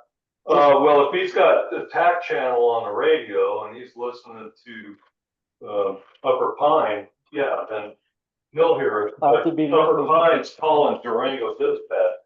That's where all the aircraft came from. That's where all the additional resources came from. Because Upper Pine put an order in to Durango Dispatch for that support. And the moment they put that order in, it shows up in Wild Web. I would have to be monitoring the radio. Yeah. Well, I think it's a really good idea for you to have a radio anyway, regardless of a fire, because if something was going on down at the shop or the wastewater treatment as an emergency, you could at least get in touch with you guys. Corey has a radio, but as soon as we got the call, Corey and his radio, he was gone. And then Barb and I are like, we probably should have a radio because our radio just walked out the door. Right. So, so that was one thing we learned, but it went pretty smoothly. Good. So I was surprised, honestly. So I, as a resident, I thought it went fantastic. Being around here for Missionary Ridge when the sheriff's office was driving around with their bullhorns, evacuate people. I knew what was going on, but the notifications I got were timely. And really, it's up to Code Red to determine evacuations for Black County OEM. And that's in coordination with Upper Pine and all that and everything. Yep, it was all run real well. Yeah, I was impressed. I've done that stuff for 40 years and it worked really well. Nice. Anything else, Sean? You said a lot of people were asking you, what should I take? Is there, I mean, I know that there are lists that people can go. Can we put a link to something on the webpage? For sure, for sure. That'd be great. And that's kind of what Barb and I had talked about. And what we did in moment was we just copied and pasted the list that we seen on, I think on La Plata's something that they had sent out in a notification. Yeah. And we just copied and pasted it, you know, just very briefly. What were you recommending? I'm sorry. Adding the link to lists for emergency, like evacuation. Yeah. What do you take? What's important? And usually they're like, you know, they break down by like, these are super important. If you have an hour, do these. If you have half an hour, do this. If you have 15 minutes, grab these. And if you have less than that, just grab this stuff. Yeah. And so it kind of makes it nice, like people can be pre-prepped or, you know, if you have an immediate evacuation. And possibly like the evacuation status too, like you were saying, pre-evacuation, just Yeah. what those words mean. Maybe one page for that, one page for whatever. Yeah. Well, they both fit. But you guys did great. I feel like that is, I don't know who manages the Facebook page, but I feel like that would be a great usage of that as we come up to fire season. Just like I've talked with Corey about like bear safety stuff in the spring or as needed, publishing those things semi-regularly. Yeah. And you can schedule posts to where it could be the same post every year at the same time, roughly, as we're That's a good idea. entering fire season. Yeah. Because I can post every single year, something like that. You can update it later, but Yeah. same thing with bear aware or Snow shoveling, like if you're gonna have a hard time Yeah. shoveling snow and, Yeah. you know, that's really, all of that stuff it could be a nice little reminder. Exactly. If you continue with the fire mitigation class, maybe an evacuation, construction, Yeah. could be added to that as well, if we continue with that fire mitigation Yeah. yearly. Yeah. Yeah, quick question if I could. Kevin Collins, 300 Pinecone. We had a couple of people come down the Pinecone looking to get out the evacuation route. Is there any process or procedure for getting that gate unlocked or any communication to tell people which way to exit the I community? think that's right down here. Yeah. in that area. And that's one of the things that we kind of talked about is we could have put in our communication that we didn't open the evacuation route because that's where the location of the fire kind of was. Right. So the best route was to come out through the front entrance. We could have done a better job in putting that in our notification. That was one of the things that we learned that we could have done better. Yeah. Okay, no worries. I appreciate that. Thank you guys. Good question. Uranus? Yes? Yes, did you have a question? No, I'm sorry. Okay, thank you. All right, Shauna, are you done? That's it. Okay, let's move on to roads, rec, open spaces. We got the fire extinguishers inspected this month. Installed retractable caution do not enter sign and barricade at the trash. To be deployed while smashing trash. We had an accident in July. That is a direct reaction to that. We played Kung Fu Panda for our June movie.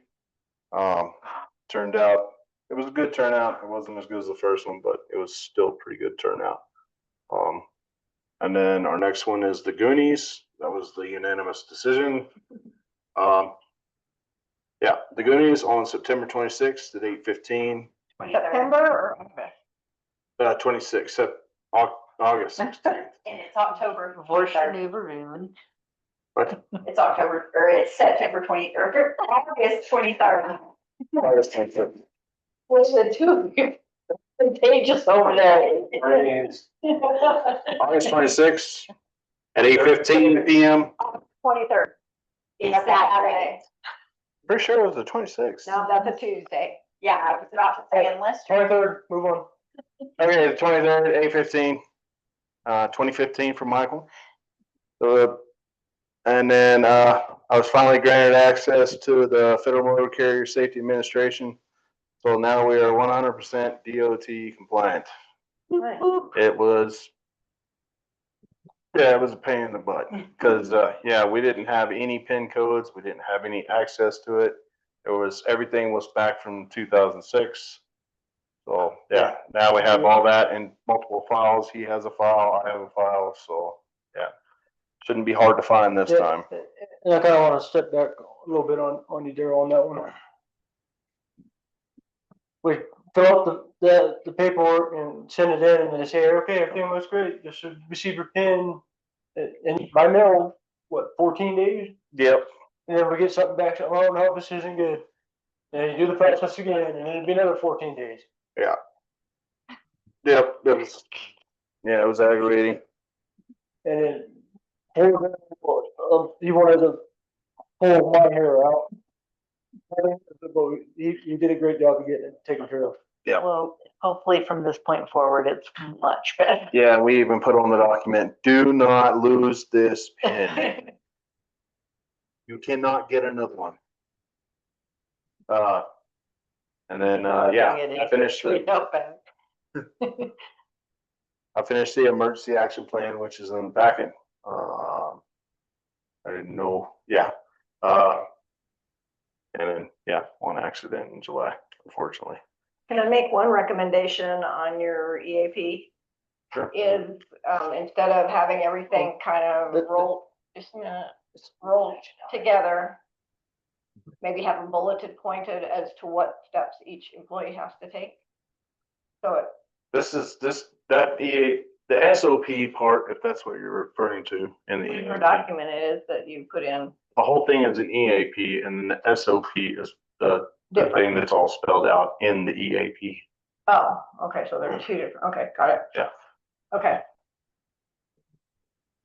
Got it. And the Anything standing else? operating procedure is for whoever is the first initial person on the fire. Okay. All right, I misunderstood. All right. Thanks for putting that together. Yeah. Any questions for Daryl? Nope. No? And Mark is gone, so. Mark had we're having a water issue over on San Moritz. The board may have caught caught a water line or a service line. The one thing that he wanted me to bring up is kind of like the rate study that we'd had SGM do for us.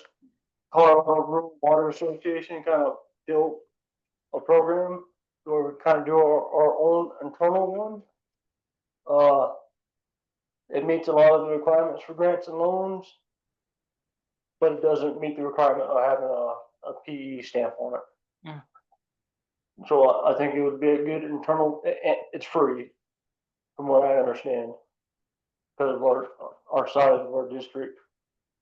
I think it would be a great tool for us to, do some self-measurement that we're gonna check into. Other than that, Mark report in the packet. And if you have any questions, by all means, we'll write them down and get them to Mark. So you said it's short of a PE stamp on there? Yeah. Is that something we need to get? Like, would we have to?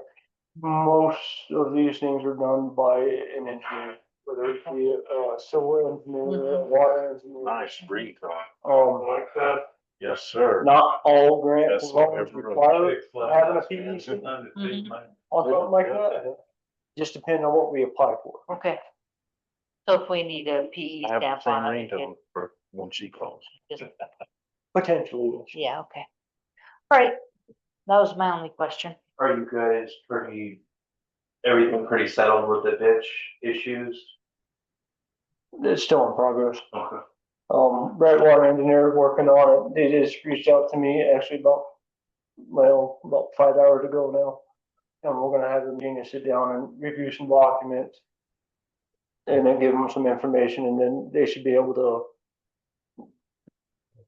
put it all together, and then I can take it to the water commissioner and say, this is what we got. This guy's allowed to have water out of the Bennett Myers. So it's gonna clear everything up. That's what Not a lot of- we're extremely hoping for. Because it seems, when I was talking to the homeowner over there, it just seems to come up every few years. Yeah. And now we're actually gonna get a handle on it. Giving an authority, giving the rights to the individuals or who are. We have proof of water rights. What the state is arguing is that they don't have rights to pull water from our ditch. Okay. Because that ditch ties directly into our augmentation plan. Like, there's a whole schedule. This person can use water from such and such date. This person can use water from such and such date. Outside of that, you can't pull water because it all has to go back to the river. So, So I was just, as long as you understand, I don't need to understand. So I just wanna make sure it's all right and it looks like you guys are heading in that direction. it's still in progress, and we should have a meeting sometime this week or beginning of next week with Brightwater. Okay. Thank you. Let's move on to E, board. Yeah, that was kind of left off.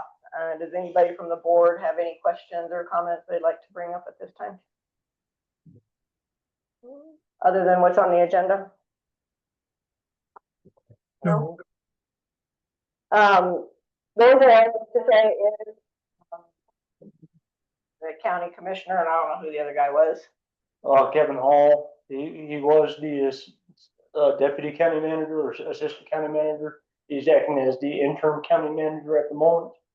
That's who Kevin Hall is. Okay, so we met with them on Monday, yesterday, and just discussed Unit 3, see what kinds of things we could come up with and resolutions, and still kind of all up in the air, but there's a few things that could be looked at, but right now there's still a lot of work, and certain groups have certain jurisdictions. We don't have jurisdictions for this, and all that kind of stuff. So you have anything else you want to say on that? We had a property owner up there that called me today who wants to figure out how to essentially detach Unit 3 from us so he can start developing his 8 lots. So one of the things they talked about was the land use regulation, building codes, squatters. They're having to take complaints as they come in, and then they can send out code enforcement, but code enforcement has to have law enforcement officer with them. And it all has to be monitored and droned to look at it and see what's going on and all that stuff.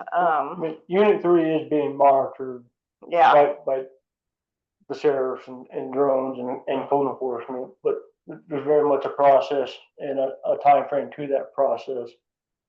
And then, like they said in that meeting, they get to the end of the process and people get slapped with a fine or a notice to vacate. And then the process starts over. Or they pay the fine, and then they get fined again. And some of the things they mentioned was maybe code enforcement, FLMD pay for somebody to be up there, a sheriff, code enforcement type of person. We can do that, but that's something Corey has to look into. Contacting the sheriff constantly. I know residents aren't going to want to hear this. This is just a recommendation. This is not what we said we would do, but raising the mill levy to start developing Unit 3 because we don't have the funds. I think that's pretty much it. I don't think there's anything else, Corey, do you? Okay. So basically it's still kind of where it is. Well, if we were to look at raising the mill levy, that would be a table ballot measure, so the community would have to vote for that to happen. Yeah. So. Or a ballot initiative, I should say.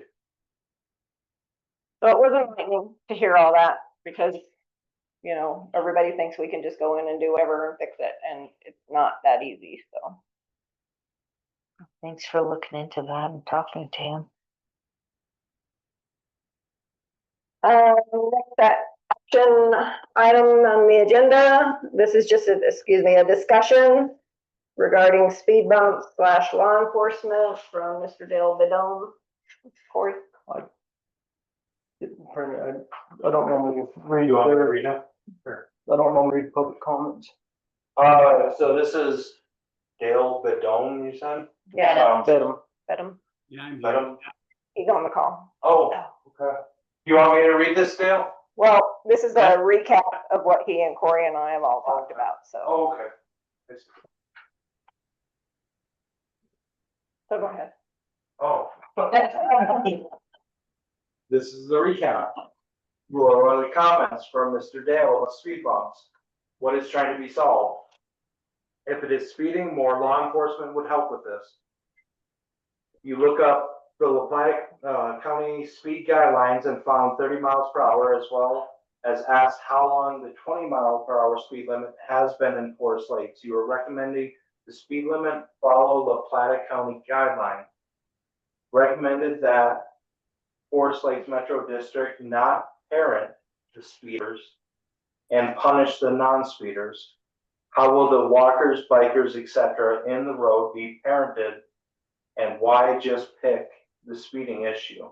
The recommendation is to remove the speed bumps. Yeah, So, I would say the recommendation would be increase the speed limit to 30 and especially on the loop roads and remove the speed bumps. And if there are speeders, we need to do whatever it takes to have the police help us penalize the speeders, and that's how you resolve your speeding problem. So that's it in a nutshell. If you don't mind, real quick, public comment on agenda items typically comes after staff and board discussion, then it's opened up for public comment. So I don't know if we want to push this one off till after this, or if you want to proceed with public comment first. let's just go ahead and finish it. So I know that policing more has been repeatedly brought up throughout Facebook. It's in the survey 100 times that I've seen. In comments people have made from talking with Corey, I can relay the number in La Plata County, correct, that you told me? Patrolling. There's 5 there. the 6 patrol officers on duty at one point in time doing all of La Plata County. Yeah, so there's 5 total 5 or 6 total in the whole county. Policing. The policing recommendation we keep seeing, I don't yes, I would love for more police officers to come out here as well. It just doesn't seem feasible. Unless. Let me ask you, can I just weigh in? Let me ask you this. I'm not asking for full-time police coverage. I'm saying all you need, and I've had some experience with this here in Texas, all you need is occasional presence of police, and they will catch the speeders, and those speeders will slow down. And so maybe it's once a week, one day a week, maybe 2 times a month. Of course, you don't broadcast when they're going to be there, right? And it tends to be very, very effective. I think what I'm seeing, and I'll be up there a lot more than I have been because I've recently retired, but what I'm seeing actually is you're leaving it to vigilantes in our subdivision to police speeders. And I actually saw more of that this last visit last month when I was up there. And my wife was actually stopped by a Subaru in front of her, and she tried to go around them because they thought she was speeding, and they cut her off and weren't going to let her go down the mountain. It was pretty intense. And I don't think that's what we want, is to have our neighbors policing each other for the speeding problem that I guess we have. I don't see it as much, I guess, as everybody else. But does that make sense to you guys? I guess I have a question. Do they even have jurisdiction in Forest Lake? From what I've heard, they do not have any legal enforcement here. Yeah, I know it's a challenge, but we may even have to figure out a way to fund and hire them 1 or 2 times a day. Yeah. Corey, can you answer? So there is, Corey. So the sheriff's department does have legal jurisdiction to enforce traffic laws on Forest Lakes Road. They are dedicated to public use. We have an idea with the county for Forest Lakes to maintain that road, and they, in return, we receive highway user tax funds for that. Law enforcement is still very much in the wheelhouse of the county. Traffic violations. Now, if there is an accident or something like that, that goes through state police. And then, Bayfront police are only allowed up here to assist in, domestic violence or of some of serious nature until sheriff's department or state patrol get on scene. Great. So, Darren, we've taken your consideration and we'll definitely talk about it. And it's been a big discussion item. And while we're on the topic of law enforcement, can I just finish off the law enforcement and what I've done and Sure. try to proceed with the way we can Yeah. maybe answer some questions before we. So just before you do, so this is a discussion item on the agenda. The board is going to discuss this, and afterwards, then there'll be a moment for public comment. And so just please allow Corey or one of the members to talk, and we'll open it up afterwards. So, back on the law enforcement, one of my first things I did when I got here is I started working with the sheriff's department in the county to get more, law enforcement presence up here. I've been working with the operations lieutenant, Lieutenant Webb, I believe is his name. I don't remember what his first name is. We are getting more police presence here, but it's down here at the bus stop. I'm working on trying to get them to go further up the mountain, but they have some concerns with having a police officer sitting up in the mountain where they may or may not be in communication, or they're being pulled away to go do something else. We talked about doing, the speed radar trailers and getting people's license plate, but unfortunately, they can't write tickets off those. All they can do is, hey, you're, caught speeding in Forest Lakes, knock it off. They can't write a ticket off that camera. I don't know, they didn't give me a reason why they can't do that. If the statute doesn't allow that. Do it in other states. But they will allow us to borrow them and put them up in here, but they won't write tickets off that. I was also told too that they would have trouble getting accurate radar ping readings, whatever you want to call it, on some of our roads because they are so windy and whatnot. And from what I understand, they have a real accurate reading. They kind of both have to be moving coincide for their equipment to pick up an accurate speed. Whether that's the truth or not, I don't know. I'm not a radar technician.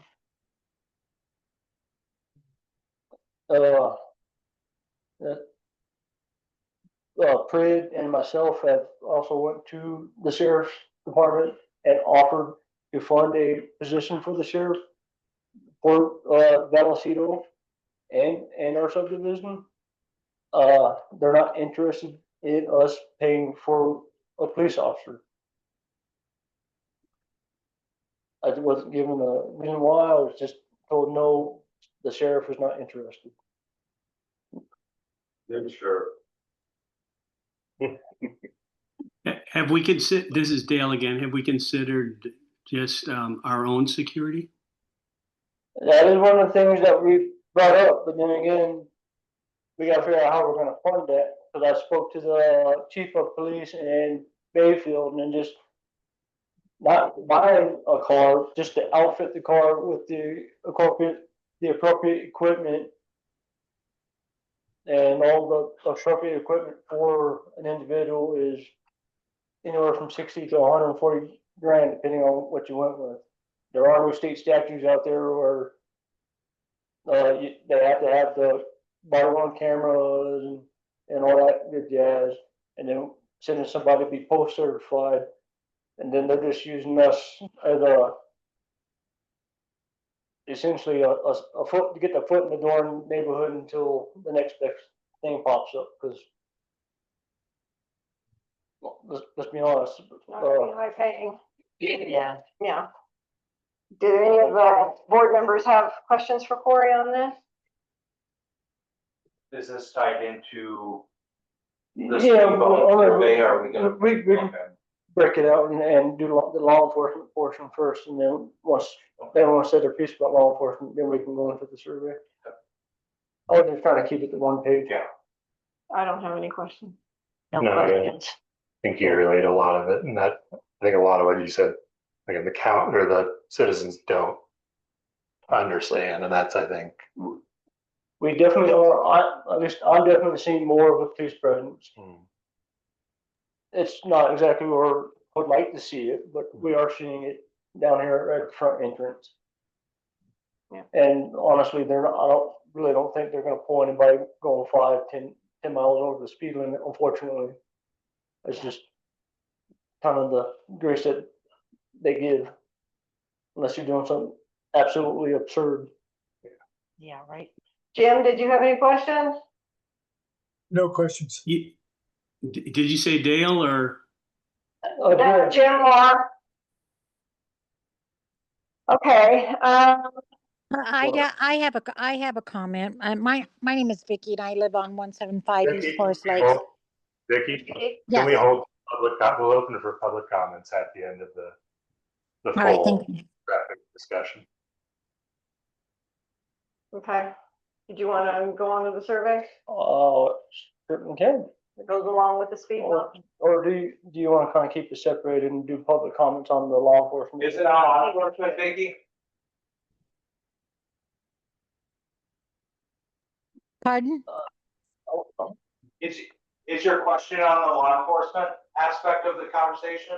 No. Okay, we're gonna go to speed bumps next, so if that's what it's about. The survey. Survey. You want to open it up for law enforcement comments? Or We're you want to good. wait to the end? I think we're good. All right. Okay, let me share my screen.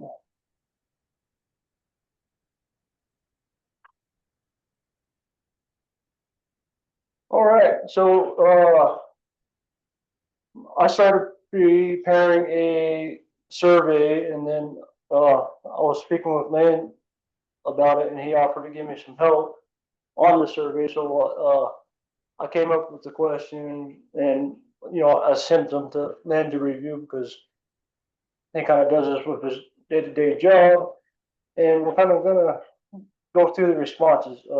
We sent it out to every household, and if their email address was wrong or whatever, and they call and we verify that, here's the property address and their email was screwed up, we would resend it out to them. So we ended up sending out 900 and I don't remember numbers off the top of my head, over 900 emails. Out of that 900, we had 560, I'll have it in front of me. 335.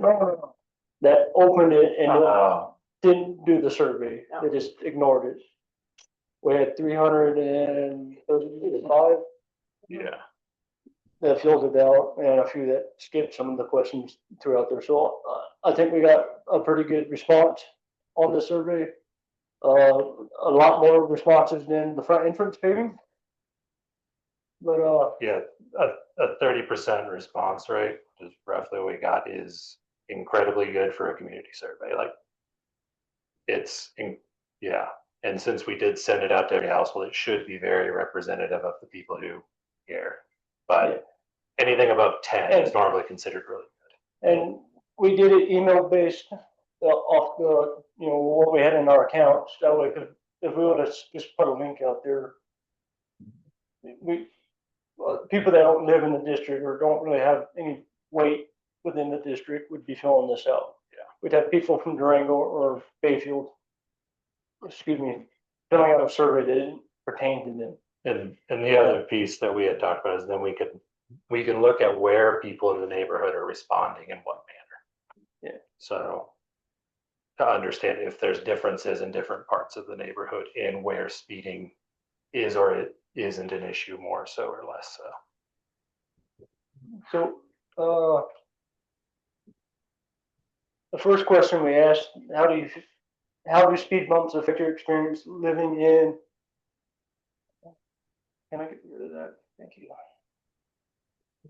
Living in the neighborhood. We had 335 answer this question and 2 people skipped it.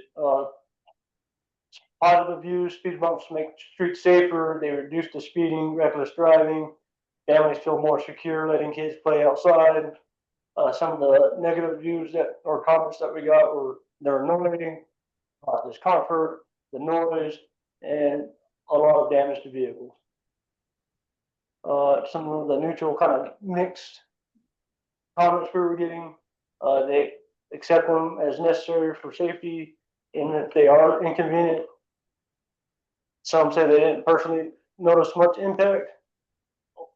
Overall, it was very split.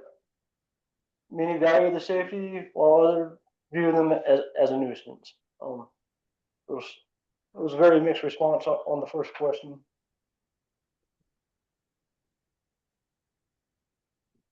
Second question we asked, do you feel the current speed bumps are helping make the neighborhood safer? We had 336 respond to this, 1 skipped it. Support for the speed bumps. Many residents say they are necessary to slow drivers down. A common belief is that without them, people would drive too fast through the neighborhood.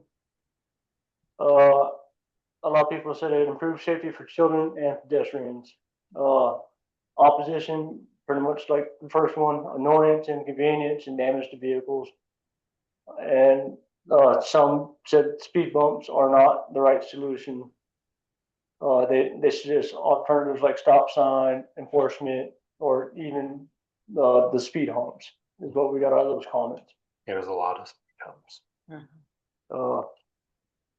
Mixed / conditional views, it's a necessary evil. A lot of people said certain areas need them. Overall, it shows residents dislike the physical inconvenience of the speed bumps, but a majority still support them as an effective way to slow down traffic.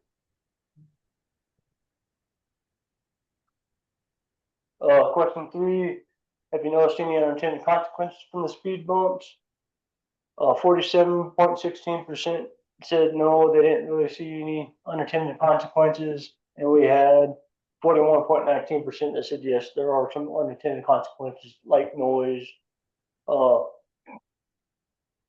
speed. I lost my train of thought there. People revving up their motor after hitting the speed motor, power sliding into them. There was a lot of concern about emergency vehicles, and then 11.64% said they're not sure if they've noticed or not. Question 4, if you could change one thing about the current speed bump setup, we had 323 answer this one, 14 skipped it. The negative, remove, reduce, a lot of people, a large group, complain about noise, damage, frustration, and emergency vehicle delays. Small but notable group on the positive side, they improve safety and want more in the problem areas. Kind of the in between, they would like alternatives like stop signs, more patrols, or redesign the bumps. Overall, this question was very tilted more in the negative fashion, or towards the negative against the speed bumps, and they want them removed. But we still had a significant number safety focused pro speed bumps or other alternatives.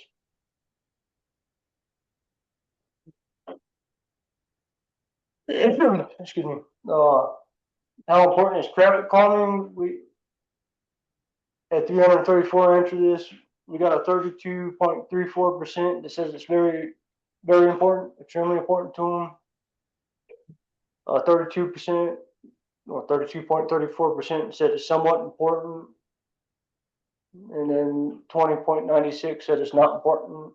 And then not important at all was 14.37. So to me, the need for traffic calming is very high still, always the negative. Whether it's a different method, speed bumps versus speed humps, or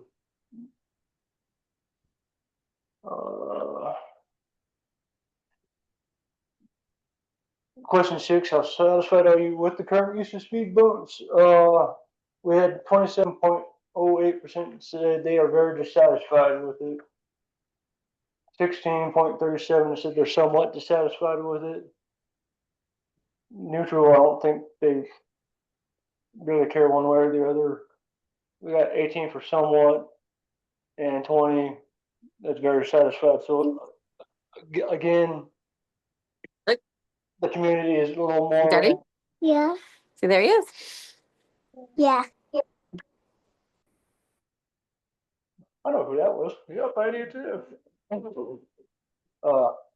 The community is leaning more towards being dissatisfied with the speed bumps, from my opinion on this question. 7, do you believe speed bumps should be used as traffic calming? We got 28.87 to say yes.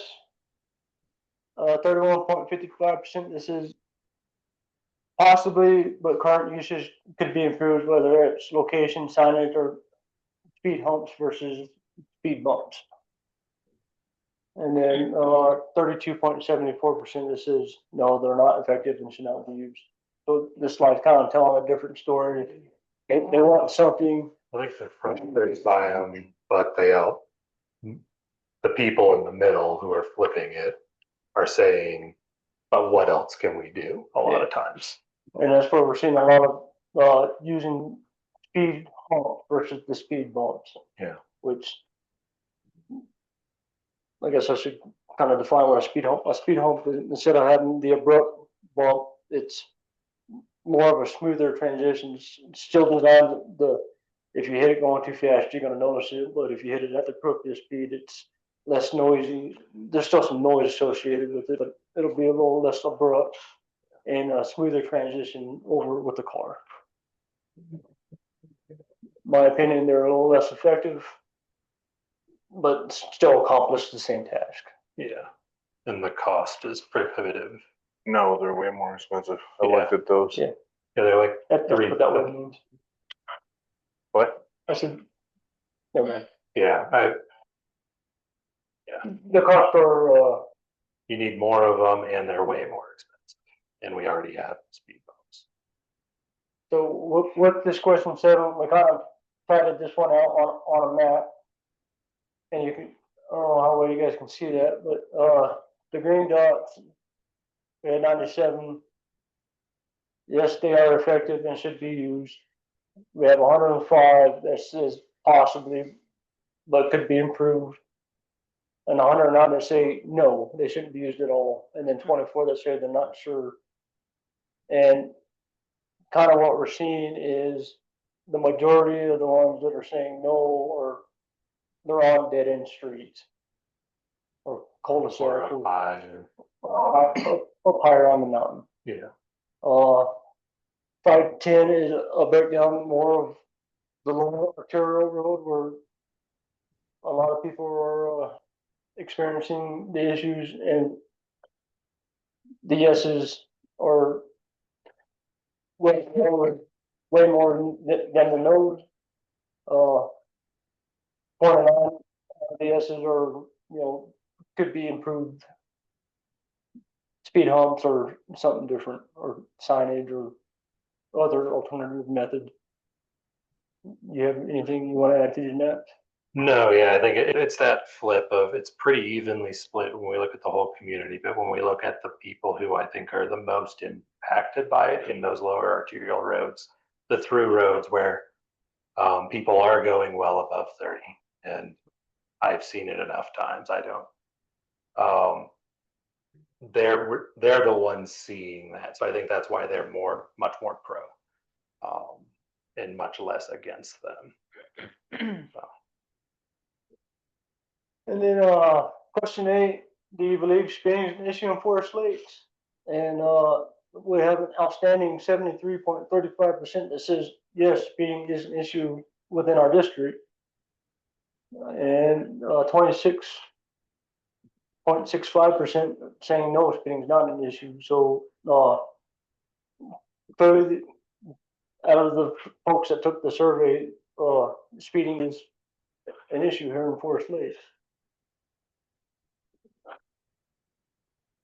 And this is a map of the ones that said yes, speeding is an issue in green, and no, and that, as you can tell, it's still kind of very much a mixed bag.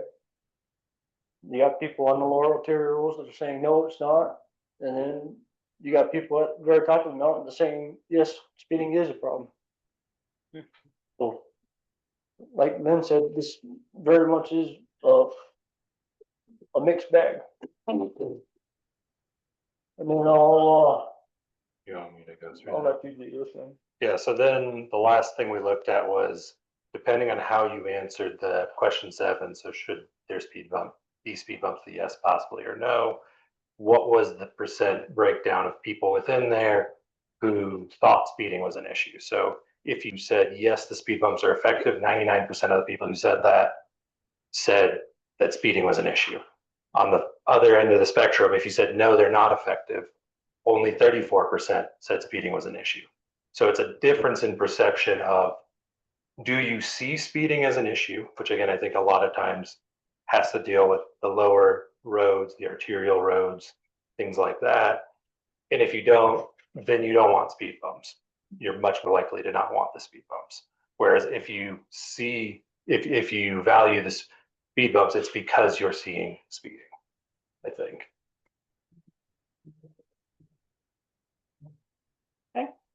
Do any of the board members have any comments? Jim, I believe you wanted me to read your comments, be a little easier on you right now, or? I think I'm up to it. This is a little out of context in discussion of the survey itself.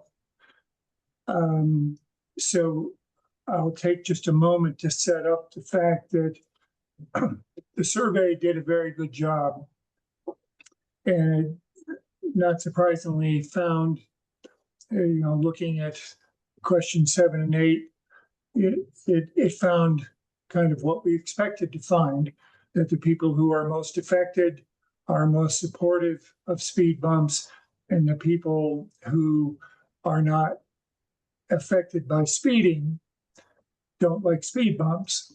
And that's a gross understatement of the nuance of this survey. My comments have to do with the implementation of the survey, the implementation of speed bumps, and where the authority to do this sort of work lies. I made the point that this is a governance issue. Setting a speed limit, for example, in a community is a governance issue. It's not a staff issue. The staff would put up the signs and do whatever is needed to see to it that the speed limits can be enforced and monitored. But fundamentally, the decision to buy and install speed bumps led to the complication of lots of anecdotal complaints about the speed bumps, which in turn led to the survey, which in turn leads to a community that's been polled for its opinion and would quite reasonably expect something to be done in accordance with the polling. And my comments focus on the fact that the board should have been involved in this process from the get-go. This isn't squashing Corey's authority as a manager. This is a governance issue and opening up a policy issue to formal feedback should have been a decision put before the board. I actually appreciate the work that was done. I think it was excellent work. It has value, has considerable value, but you know, as witnessed in the meeting itself, we have some individuals attending the meeting in the face of the results of this survey, putting in contrary anecdotal comments suggesting speed limits be raised and so on. This, I think, is the purview of the board. And when it comes to decisions of this type, I think the deciding line is what is governance and what is management. And I think this was a governance issue. The speed bumps, I think, were a good idea. I support them. The speed bumps have been partially affected at reducing speeds. But this wasn't a management decision to just go buy this stuff and start experimenting. So again, I'll wrap up my comment by saying, I think we need to come to some consensus about what constitutes board authority versus management authority. And I think the deciding line is when it's an issue of governance, when you're going to impose any kind of authority on the residents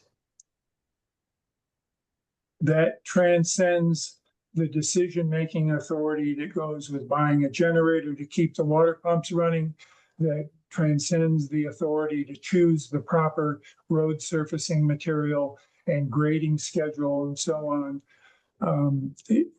I think this was an example that might lead to clearer approach to choosing what is a governance decision and what is a management decision. Thank you. Well, this is Julie. I agree with everything that Jim said.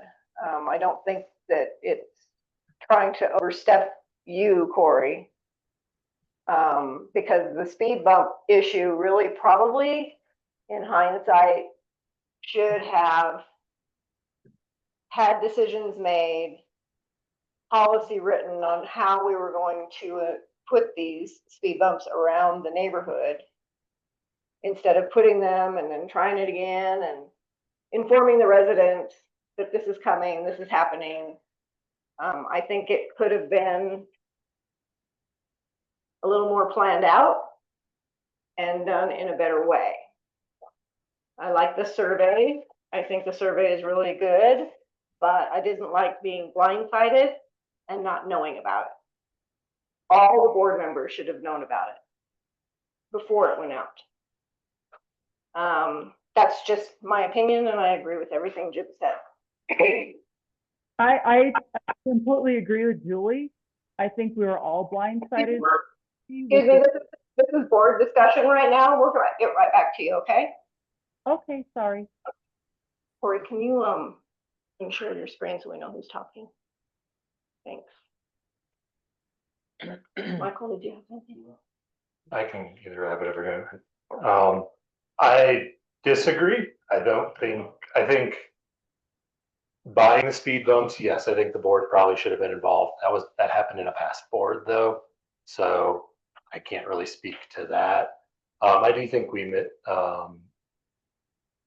communicating to the board ahead of time that he was gonna do the survey. I missed that too. So when he asked me for help, I didn't think to suggest that to him. And so, yeah, I agree. The board should have been informed the survey was going out. I don't think the board needs to be involved in survey creation. I think part of Corey's job should be to go and understand what are the needs and what are the desires of the community. And if we don't think that, I guess we should directly communicate with him, because we've sent out surveys previously. I think this one was much better done and better sent out to make sure we didn't have outside people answering, make sure that we can look and understand who's saying what. But I do think that purview does fall with the manager to be able to do those type of things. Oh, I agree with you on that. Okay. It's not, Yeah, not the survey. Not- I'm talking more about like a policy to say, this is how the speed bumps are gonna be. Oh, yeah, and I agree. I think that's the biggest thing from the survey. That was my biggest takeaway from, again, I went through a lot of the comments that I know you guys haven't seen, but we can we should get you, because there's over 1,000 of them, I think. But I think the communication piece from how we were going to implement them, where they're going to be, why they're going to be there, so where they are, I do think should be communicated out. And that was a learning lesson on the district. The implementation of them was done poorly, and it could have been done better. Yeah. As far as my opinion of putting a survey together and sending it out to get information for the board to review, I think that's well within our purview. And yeah, I should have, hey, I'm sending a survey out and this is what's going to be on, or what this survey is going to entail. But I don't think the whole process of doing the survey needs to be addressed by the entire board. I don't think that's what Jim is saying, and I'm sorry if that's the way I came across, that's not what I was saying either. You have sent out surveys before, that's not a big deal. The big deal was no communication. We did not know the planning of the speed bumps. That's just a whole big picture type of a thing. Yeah, I understand with the implementation of the speed bump, exactly. From what I'm getting out of this is, you guys didn't want the survey to go out. No, that's not what we're saying. So I guess I'm confused about why y'all are hung up on the implementation of it, because not implementation of the survey. Right, the speed bumps. Yeah.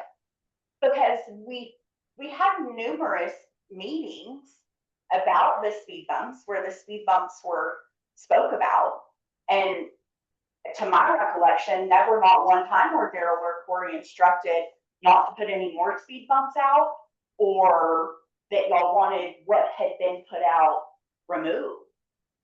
Quite frankly, it doesn't sound like it was an issue until y'all started getting some heat. And I don't mean any disrespect by that at all.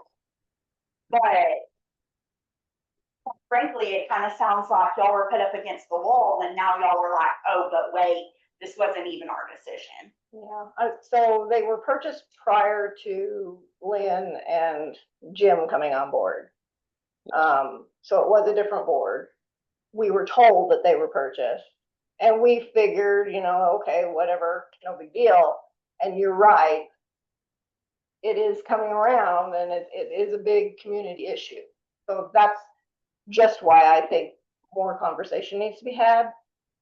And I think that's what Jim is getting at, that, really, just like we said, better planning, let's get a good game plan where they're gonna go. If you go out and read about speed bumps and speed humps and how they place them, engineers are the ones that decide from this point to this point, if you're driving X amount of speed, this is where you're gonna put them. Just, better planning. Is that like a permanent speed bump that you're talking about? I mean, because I know a lot of places, they do put them out, and the point is not to notify people where they're going to be. It's more of you're gonna slow down because all of a sudden there's something new there. Yeah. A permanent speed bump, I would believe you would want to have an engineer working on that, to making it, because it would then be a part of a speed like determination plan. So Go ahead. You're very much correct. A permanent one, you put all the engineering and all that. The temporary ones that are used to, catch the people off guard that are going speeding.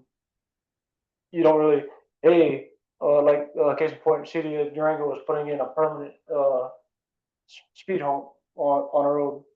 They go out and notify and do that, or trying to address an issue and catch the ones that are doing it off guard.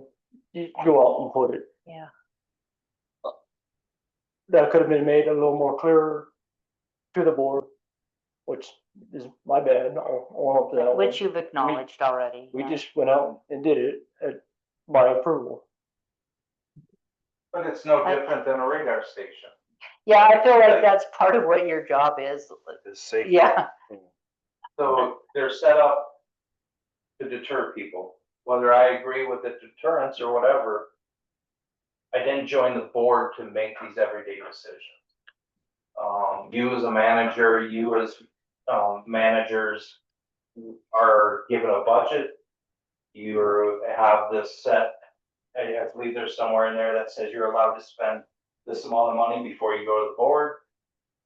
That's why you're given that authority. Because we shouldn't be micromanaging everyday processes. A roads crew and a manager, if you feel that's in the best interest and it fits within your budget, I don't think we should be the one like looking over your shoulder. If you want to reach out to the residents of this neighborhood so you're more well informed, you don't need my permission as a board member. I don't need to verify, spell check, whatever, everything you send out. Like, I don't want your emails to come to me before you send them out. That's why you're hired.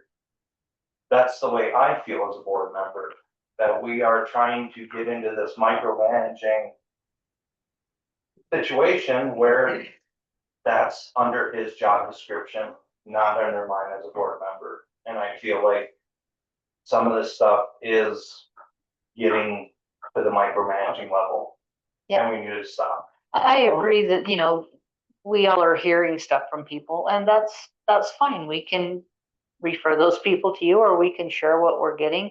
And obviously you're learning from this. Like I probably, we didn't know up front when you started putting them out, like maybe how loud it was going to be, how people were going to behave driving to them and beyond them. There's things we're learning, like maybe next time we could put a notice on the bill, like, hey, there's going to be speed bumps showing up somewhere throughout the metro. I mean, there's just all sorts of things that I think you guys are learning and implementing. That's, I believe it's part of what you do. That's a really good point in that it sounds like the board didn't really object on the front side. Again, I wasn't part of that, but now we are objecting now, which that's kind of where I think the board fits is you guys do your job, which I think putting them out initially, I get it. Could there have been better communication? Yeah, sure. We've learned things from it, but we can help address now that we know what the issues are from the learnings. Yeah. But again, I think if you rewind, 7 months ago, did anyone raise those issues at the time? I mean, that is what our job is supposed to be, is the safety and welfare of the district. So, I mean, and that's all we tried. When it was suggested was to implement safety and well-being in the district. Yeah, and for me, I do not object to the speed bumps at all. I think it's just more about the planning, making sure, because you have to look at I do agree with you that. have to look at a resident view of this as well. We're put them here. Oh, nope, next week we're gonna go throw them over here, and it's just, it was pretty, I know that what you guys were trying to do, you were trying to place them in the strategic places, loud over here, maybe remove it. I understand all that. That's not what happened. What happened was, and I really didn't want to say this publicly, but what happened is that people said that it was too loud in front of their house. So when people said that, we moved them. You know, we're trying to work around it. We're not trying to punish anyone. We're not trying to annoy anyone or, disrupt their comfort or, quietness. But so we moved them. We didn't move them to maliciously put them somewhere else or catch someone off guard or anything like that. That was never the plan with moving them. Yeah. We didn't even want to move them. Trust me, we don't want to move them. We want to implement them and they stay there, live there. And the majority of the ones that were placed were either via complaint, correct, of residents, or you guys directly on the road crew seeing people speeding. Correct. Test. Or also, i.e., we had residents that requested them to be in the front of their property. And then in that case, that's where we put them. And most of the ones that people have requested, Still there? well, I'm not going to say that because I don't want people to get tomatoes thrown at their cars or anything like that. But I mean, yeah. So And I'm totally agree. I think you guys have done a great job. I'm just trying to look at the perception and, just the big picture of the whole thing. Bottom line, it'd be great if people just actually drove the speed limit so that we didn't have to go I to agree 100%. these extents. And that's ultimately the problem is not what the board or the maintenance guys are doing. It's the people that live here speeding. That's the problem. And one thing, But it's also people not having calibrated eyes either, because I was in the passenger seat with my son and somebody yelled, screamed, "Slow down, asshole." And he was doing 15 miles an hour with me in the passenger seat. Through that, yeah. I mean, people And miscalculate. like we're in no position, and I don't care who yells at me that we should be governing by Facebook comments. Because I feel like there's a group that is more likely to go to Facebook. I think this survey was implemented correctly, and that this is the type of response you hope for, like really hope for when you do put out a survey. This is a great response. I think governance by social media will never be successful because the people that comment are, one group. There's a huge, larger group that always doesn't comment, no matter if favorably, unfavorably, whatever. You're only getting, it's like an iceberg. You're getting this little bit of response with this whole big pile that doesn't go. So you're right. Like I don't put any weight to the Facebook discussions. I would like to see more people show up here, more people responding to these surveys, and just like the fire response, when things go good, you guys are reaching out. Like that should happen more often. The people that do appreciate the speed bumps have spoken out in the survey, and it's good to see. Corey, have you looked up, or Daryl? The thing that I had read was the placement of the speed bumps, how to place them, where they can be placed in the speeding and all that, from this one to this one. But also, for emergency vehicles to get through, you place them. That's why you have that spacing in between for the emergency vehicles and motorcycles, yes. to go through. Yeah. I don't know if they're placed like that or not, but Most of them were, some of them were not, but yes. Yeah. Our roads are not technically built. to put it out further. No, they're not all uniform. That's what I'm trying to say. Yeah. Yeah, some roads Area wider with than- roadways. Yeah. And I mean, I can be swayed and I hear everybody's points and valid things and, And there was a few of the speed bumps that weren't pulled up by the time the emergency services came in, and we guided and escorted a lot of those emergency services at the beginning of the fire because they wasn't sure exactly where to go to get back there. And I can tell you they didn't give a rat's butt about the speed bumps. It was just great. Yeah, the one I talked to, he's like, they're annoying, but they're around. You're not the only neighborhood to have them. And we got them up in 31 minutes. Yeah. So, 36 minutes, whatever it was, 37 minutes. Fast. all in all, my thing is planning and communication. biggest thing for me. So. So I guess, did anyone else have follow-up for the survey or for comments on speed bumps? Because that was more, I think, procedural discussion of everything. Say that again, I'm sorry. So I guess I had a couple other points for more things I pulled out of the survey and things from it. And I think spending some time on getting everyone's view on what we're at, where we're at, based regardless of how we got here. We now have speed bumps. We've got a divided community. Overall, I think more support than less support for them, but pretty close. But I think a lot of them were possibly the people who said possibly we should have them, but they want improvements. So I think us talking about what should be done, and going through the comments, most of them were on things that I think we're going to struggle to fix: increasing law enforcement, and increasing that presence, stop signs, traffic cameras. I don't think those things will solve this issue, but there were a few good ones, like looking at the traffic flow and where are people driving. That is where, and we have the map now to show support for them against where you think speeding is an issue, not an issue. But looking at that, understanding the traffic flow, and that's something I think Daryl could come back to us with, is what alternatives to speed, like what places do we need speed bumps? And that's the only option, or what is an alternative to it? Is there an area where speed humps, even though they're expensive, might make sense in place of speed bumps? And be more strategic in how we approach going about using them. At least that was one of my big takeaways from the survey, is the process for choosing what the calming measure to use. We should, yeah. Go ahead, finish. Yeah. Sorry, that was it.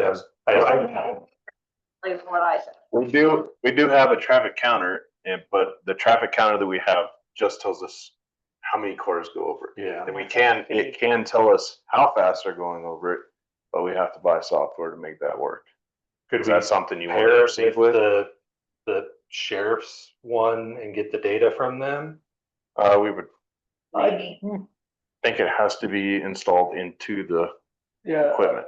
I think the one that we got, the program has to be installed into a counter. I don't know that we could pair it to, or just Two separate things. Yeah. Do the traffic, the speed, the counter plus do I think it would be sheriff's traffic. accurate to have it get the software into the counter, to be honest with you. Oh, okay. What does that software cost? I think the last time I looked, it was like 11,000 something, somewhere around there. Okay. Between $100 and $1,200. Okay. That's why I never got it first. But yeah, I think if you can come to us with, you're the expert, Daryl, and like if you can come and say, here's what I think, and here's where, here's the costs and stuff, I think that would be really beneficial for us to understand and weigh together. Because it's probably not a one size fits all across the neighborhood. There's probably different choices we can have for different areas of concern. Definitely. Yeah. And I think the same, whoever the gentleman was earlier that spoke about the 30-mile-per-hour zone, I kind of agree somewhat in that if you're driving down Samaritz or Meadowbrook, like 20 seems like you're going too fast, especially when you're passing by somebody. Where if you're up on Upper Loop Road, 20 kind of feels like, I'm missing dinner, because this is a long drive. And, maybe, again, I don't know about 30. I don't know if he was suggesting 30 all over, but I feel like different zones may be effective, but that's just me again. Well, and if the board wants to look at changing speed limits in certain areas, that's where we need to have a traffic engineer come do a speed study. Yeah. There was a mention about that in an email, right? Can I just say, in previous years, we've had the county come out. Hang on I'm one sorry. sec. We'll get back to you also. You had mentioned something about following LaPlata County's policies on speed limits. But it doesn't really pertain, I mean, it pertains to us, but it doesn't. There's exclusions for the neighborhood Yeah. Cause aspect. we don't necessarily meet all the requirements that, in that document that I sent. Like, for the amount of traffic that we have, To driveway. the main road should be asphalt all the way around. Yeah, The speed limit for the main road should be, according to the amount of traffic that's on it every day, should be higher. But our conditions out here don't allow for it. Yeah, we don't even come anywhere close. I mean, we're actually considered a high volume road. We should be asphalted. We should, the way we get away with dirt roads is, crazy. Fathered. Don't say. But if you raise, I'm not saying I want to asphalt, that would, that would, but, if you change the speed limit, I can tell you that the road costs are going to go way up. Yeah.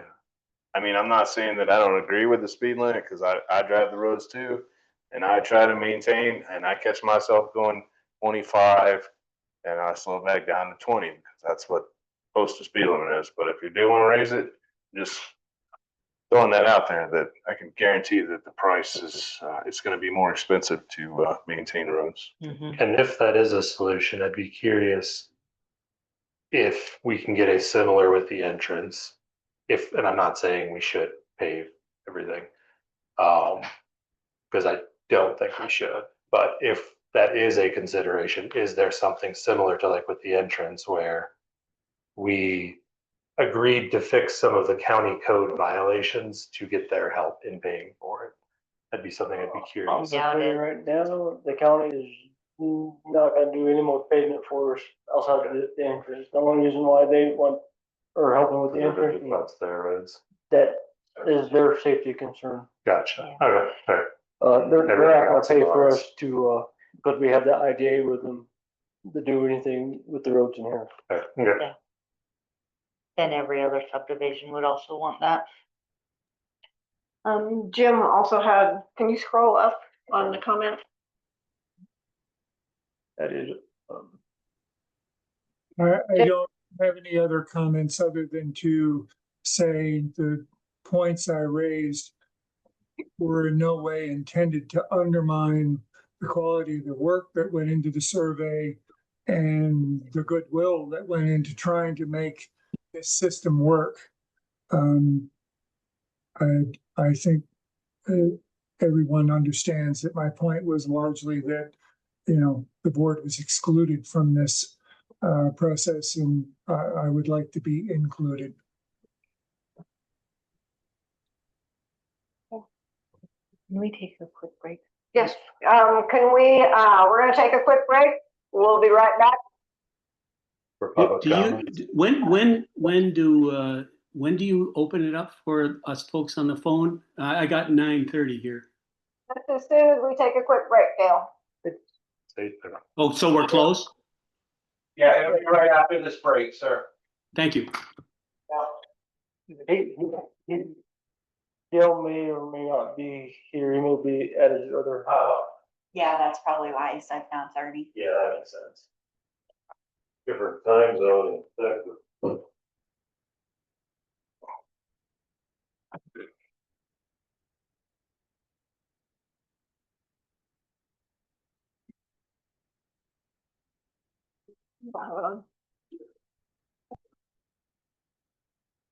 Oh, probably should have told Yeah. to turn off or. Before we open up the public comments, I have a clarifying question once everybody's back. Okay.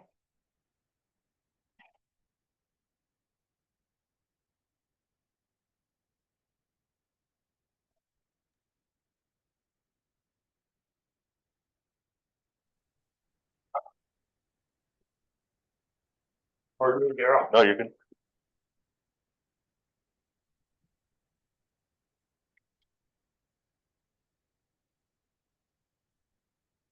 She did remember to turn it off. I don't hear any Maybe not have it I on. don't think you'll hear it in here because you're on mute. Our mic's hooked or coming through this. That's why we don't have the loop. Are these tied through that or the room? No, they're tied through this. Yeah, the room one's not muted. It's open. No, but her mic, the mic is running through, all this is running through this. Uh-huh. So when she speaks, we don't get the loop. Her laptop's on mute because we'll get a loop. So if she's in there making noise or whatever, they can probably hear it. Did you turn your microphone on? Not soon enough. I realized it right after you left. Okay, we'll get started. Corey's got a comment. Well, I need some clarification on this. Are we holding off on putting the speed bumps back out until that, or I'm not sure the direction I'm supposed to be moving right now with the speed bumps, in regard to the speed bumps. Are there any speed bumps that you feel right now with them out that it's better to just leave them out at this point? You as a manager, you as a road manager, are there any that you see potentially didn't serve the purpose they were intended for? Or that in certain locations were absolutely necessary? And The only one that I kind of feel was a little out of place, I guess, is what I would say would be Hillside Drive. And that's just solely because there's not enough traffic up there to justify having this speed bump. I mean, we have never had no complaints from Hillside Drive on speed limits. I mean, I have witnessed people driving fast, but it doesn't seem to bother anybody. as a walker up there, like I would tend to agree, there are some speeders. But I feel like when there are people out, when there's animals, humans, pets, whatever, people are pretty respectful. Yeah, I agree. Yeah. Even if I've seen even speeders slow down at that point when there are safety hazards. And one more, I guess. The other one would be the one right there by the lake on East Forest Lakes Drive. And the only reason that that one was implemented right there is because it is around the lake. It's at the corner of East Forest Lakes Drive and Pine Valley. Up that hill? Yeah. The only reason why that was implemented there is we were trying to get one focused close to the lake and still on the loop road. And it seemed like everywhere we put it, it was a nuisance to people, so that we had one resident that said that she wanted the speed limit there and that she would be happy to take it in front of, I didn't mean it. Yeah, I wasn't going to say that, but yeah. Yeah, that was the only place it fit. Did you find more rutting with that one? No, not really. I mean, I was expecting to see less rutting around that corner, which I think it did kind of do that. I mean, it's not as bad as it has been in the past. It's definitely lasted longer. Yeah. I agree. From my perspective, just what we've all discussed, I think you know my viewpoint, Jim's, and everybody, so I'm okay with proceeding. With putting them back? I'm putting them back and just, taking into consideration some of the comments. Yeah, no, I mean, we do, yeah. And I think, put them back. I can't remember if that answered already. But put them back, but then in long term, maybe it's because we're gonna pull a wall for winter anyways. We can talk over the winter about plans for next year. Okay. Yeah. Yeah, I think that would be a good idea. And my other question, we handled the other agenda item. And what? And what? I said my other question will probably be addressed at the other agenda item. So I'm confused if we are putting them in or we're waiting until. We'll go move forward. Okay, we're going to open it up for public comments, and it looks like, could you scroll down? Was the first lady that? Yeah, she's up there. Would the board members, specifically Lynn and Jim, be opposed to speed bump being placed 50 yards lower on Forest Lakes Drive? So they have to drive over it. They haven't been forced to endure them yet or leave or return home. I think Jim answered that question a little bit further down. Yeah. And I'd be happy to comment. Just so people aren't trying to find this dialogue thread. I'd be just fine if you put one right in front of my driveway. The challenges that the speed bumps present are only slightly muffled in my current location. I hear the rattle of the equipment trailers and the thumping, and then get to hear the full brunt of people with their foot to the floor accelerating away from the speed bump. I don't know who made the comment. I asked the person to identify him or herself, and it's not important that they do, but it's hard to respond to a comment coming out of left field. I would be happy to have a speed bump in front of my property, to move the speed bump from the corner to in front of my property. I'd be a hypocrite if I said otherwise. I strongly support the speed bumps. I will say that the speed bump on Forest Lakes Drive at the foot of Mesa's downhill ski jump that comes off Mesa at a very steep angle was probably the large provocation for that choice. The cars would come off Mesa, cars and trucks, and they'd be flying. And this got them to slow down before they made the turn. You want to put a second one in, put another one right in front of my driveway and make it even more effective. So that's my response to the inquiry. I don't know who levied the question. Since I was referenced as well, I'm right there with you, Jim. In defense of these two board members, it was a decision, and Corey said it numerous times, that was made long before they even volunteered to be board members going into the vote. That decision to place a speed bump there was done before they were board members. And actually, because of. All right, go ahead. That was it.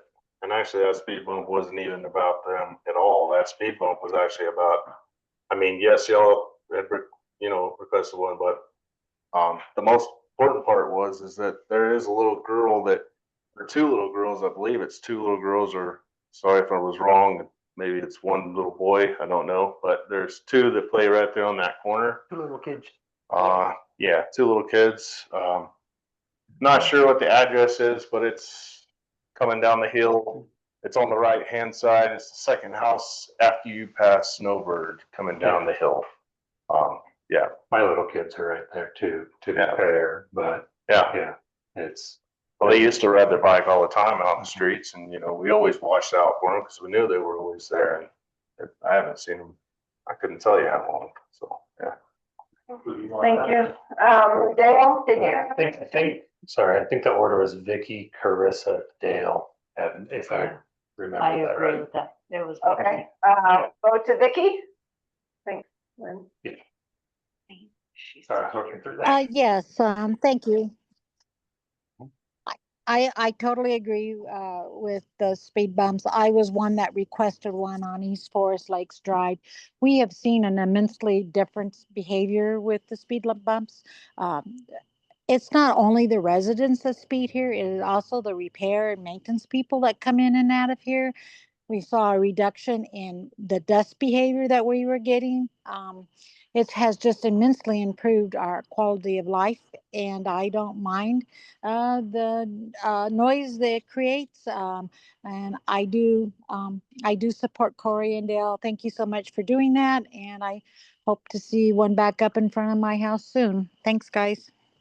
Vicki, can you say your address real quick? Yes, my address is 175 East Forest Lakes Drive. Thank you.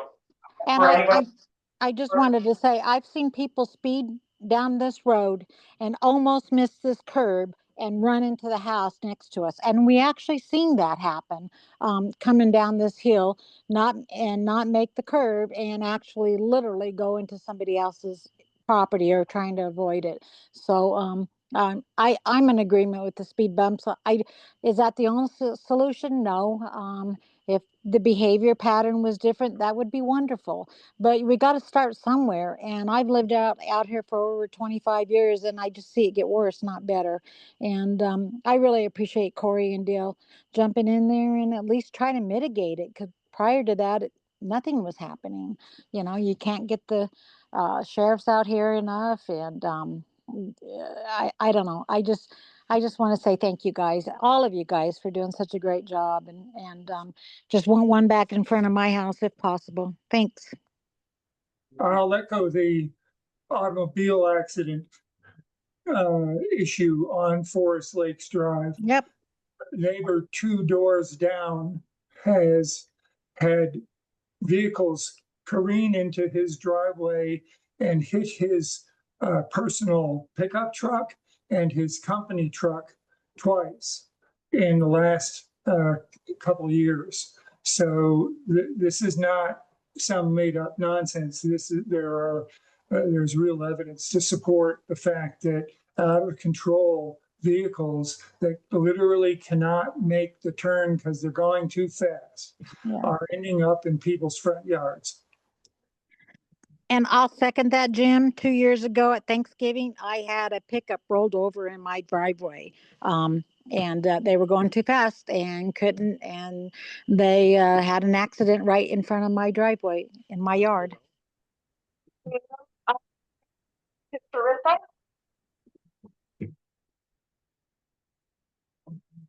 Carissa? Carissa, you're up if you're muted. Well, there you go. Previously, the county has set up a speed sign, and it showed us stats, average speeds, and it didn't cost us anything. And the worst time, the stats said, Sunday morning. That's when you get the most speeders. But they can do that. It doesn't cost $11,000, and they got the stats for us. So you can either look at the previous notes from a couple years ago or get a new county speed sign out there. Do you know what she's? I know, this is what the county offered us was their speed radar or something. Yeah. Okay. Yeah. All right. Thank you, Teresa. Dale? Yeah, I just want to say that based on my experience, unfortunately, speed bumps make us feel good, but they really don't resolve stopping speeders, unfortunately. And what really does stop them, I'll go back to my point I've made already, is to have even a small police presence. Just recognize with speed bumps, we are penalizing those of us like me who actually have been driving the speed limit and now navigate every time I go up and down to my home for eight speed bumps. So that would be 16 speed bumps a day.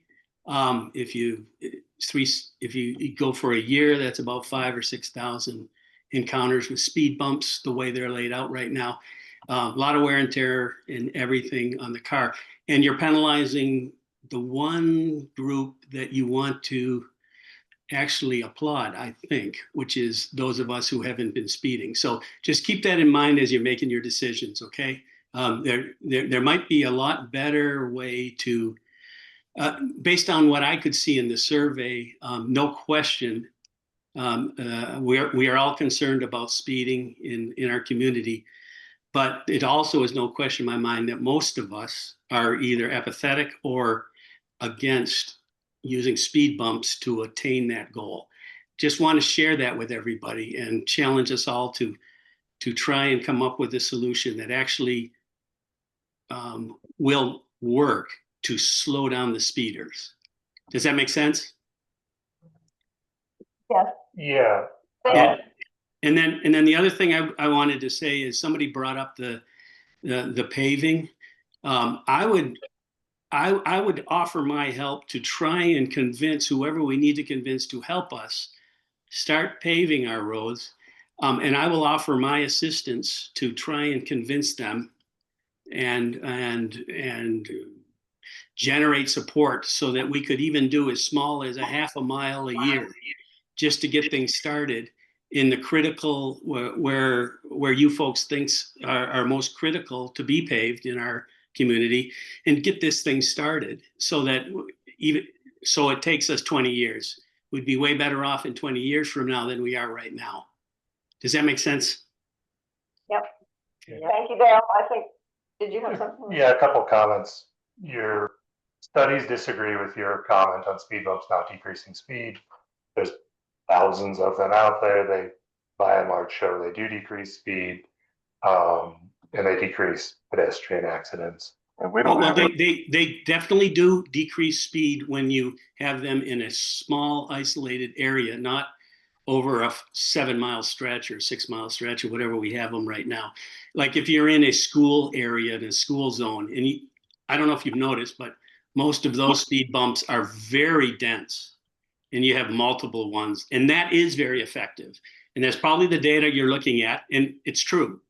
But the way we've implemented it to try and slow down speeding in our community, I'm telling you this.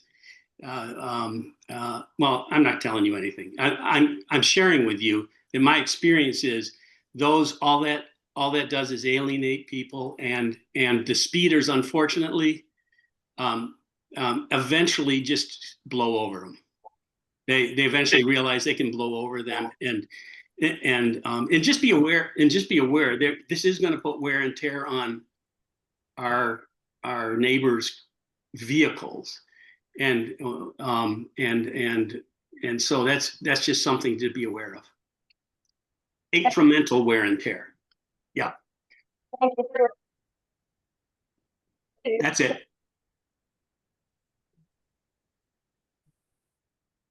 His address? Okay. Kevin Collins. Kevin, can you start with your address? Yeah, this is Kevin Collins. My address is 300 Pinecone Drive. Thank you. Yeah, I Go want to ahead. agree with some of what Dale is saying. I also would just say that I was also a victim of the vigilante in the Subaru on alleged speeding. They were going 15 miles an hour, and they basically cut me off the same way they did your wife, Daryl. Or Dale. So sorry about that. I think the one thing that Vicky mentioned is that, the one thing I didn't hear from the survey was a lot of these non-resident drivers, some of these service people are the ones speeding and people from outside of the neighborhood. I think that's being overlooked. I try my best to keep it at 20. Sometimes you get to 25. But I've seen people in service vehicles flying through here like you wouldn't believe. I'm not a huge fan of the speed bumps. I'm not sure that's the best option. And I think, again, agreeing with Dale, they don't seem to be positioned in a way that, because you're just slowing somebody down for an increment, and then they just speed right back up and start flying again as soon as they get over them. And I've even seen people just drive straight over them like they're not even there. The other thing too is we have anecdotal evidence from a board member. I don't know who it was. I wasn't looking at the screen at the time, but someone saying that, alleged perceived speeding. We don't have a lot of data. We have a lot of people thinking people are speeding, but they're really not. I think without a study, we're just kind of guessing on how to solve this problem. And I think the speed or the speed bumps at East Forest Lakes Drive and Pine Valley Road, that's a horrible location. I know what you're trying to accomplish there, but I think you need them on the upside and the downside, but maybe spaced out just a little bit more. Like if you could move that further up the hill on the top side, because it's hard to come up that hill and then immediately have to slow down again. That's all I got. Thank you. Kevin. Denise. Hi, this is Denise Newman. I'm at 753 Forest Lakes Drive. And the speed bump is directly in front of my home, which people thought was Lynn's house for the first 2 weeks that it was out there. Were cussed at and flipped off, which was not very nice for people. But I can tell you this, they put the second speed bump in, the wider one, and they didn't bring it all the way to the edge of the road. And people will drive around it. They go over two wheels over the bump, but they drive around it to prevent, I guess, their cars from having to go over it for their shocks purpose. But I can guarantee you this, I see people come up. They're heading up up to Mesa Drive. They come up to that speed bump. Yeah, they slow down. Soon as they go over that bump, they gun it up that hill. And I've seen people that I pulled out of my driveway going up to Mesa Drive, and they don't even yield. They don't yield for people coming up Mesa Drive, the people coming down Mesa Drive. They don't even yield for you. They don't know if you're going right or left. They don't even yield. And there's not one speed bump on Mesa Drive. And they are barreling down Mesa Drive. They make that left turn. They come around the curve. There are some people who slow down. Yes, I will say they will. Some people do, but I've seen a lot of people just like bump, bump, bump, bump. I found trailer clip hitches. I have found nails out there. I have found trash out there. I have found wood that I have removed from that speed bump so people's tires don't get punctured. So people are driving too fast, and I will agree with Dale. I see FedEx drivers and the Amazon drivers just, they don't care. It's not their vehicle. They just drive right over it. Boom, boom, boom, boom. You know, but I do see, and I can tell you the same people I see every day that will drive around the bump or speed over it. You know, I get pictures of them driving around.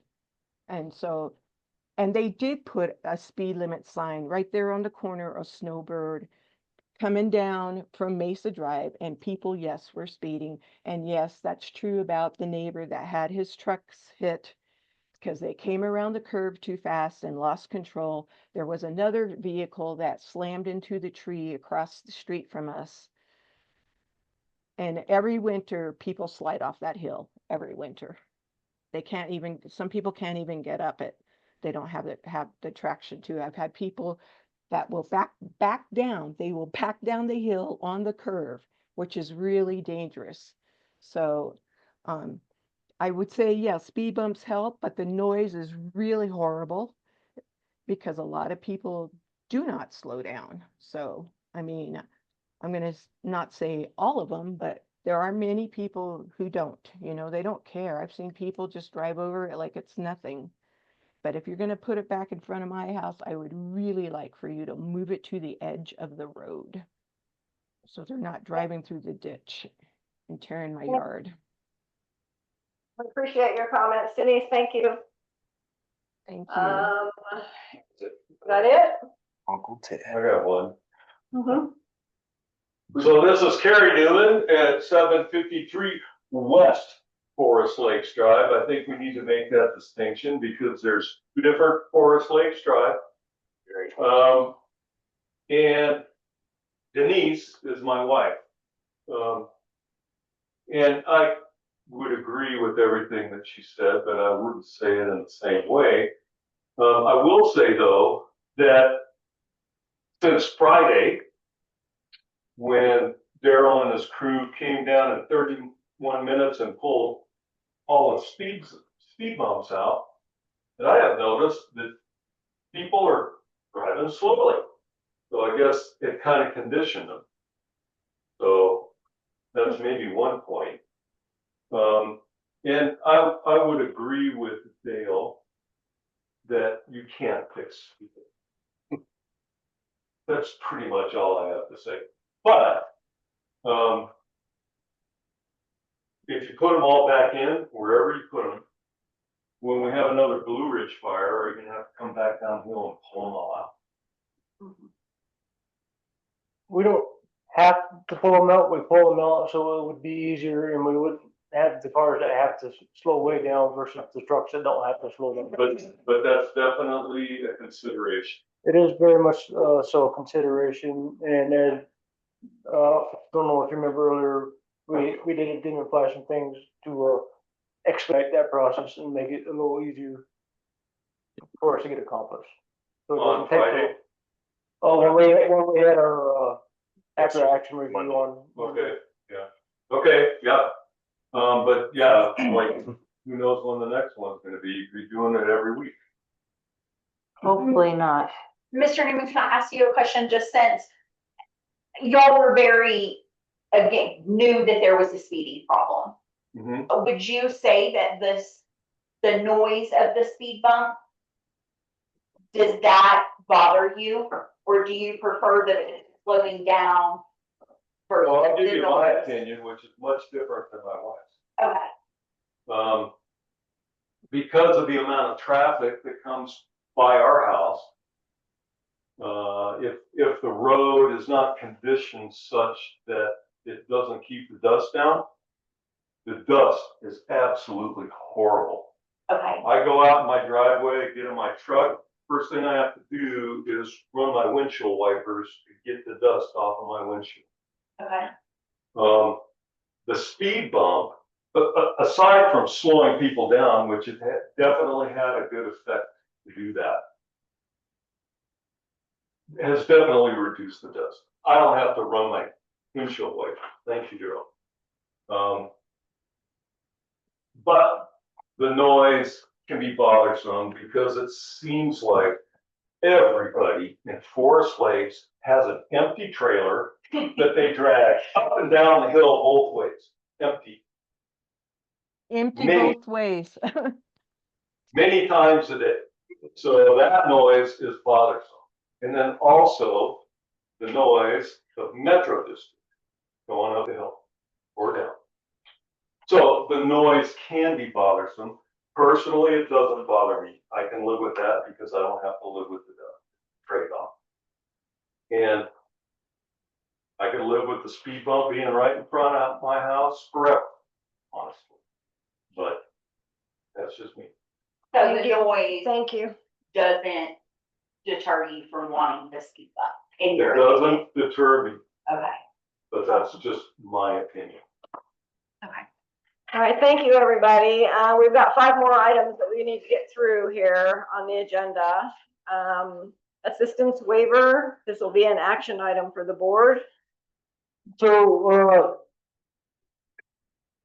for us to be able to, help people that get stuck in the ditch in the winter or need some form of assistance of getting unstuck out of a driveway, Daryl has put together this assistance waiver that Paul reviewed and made his changes to it.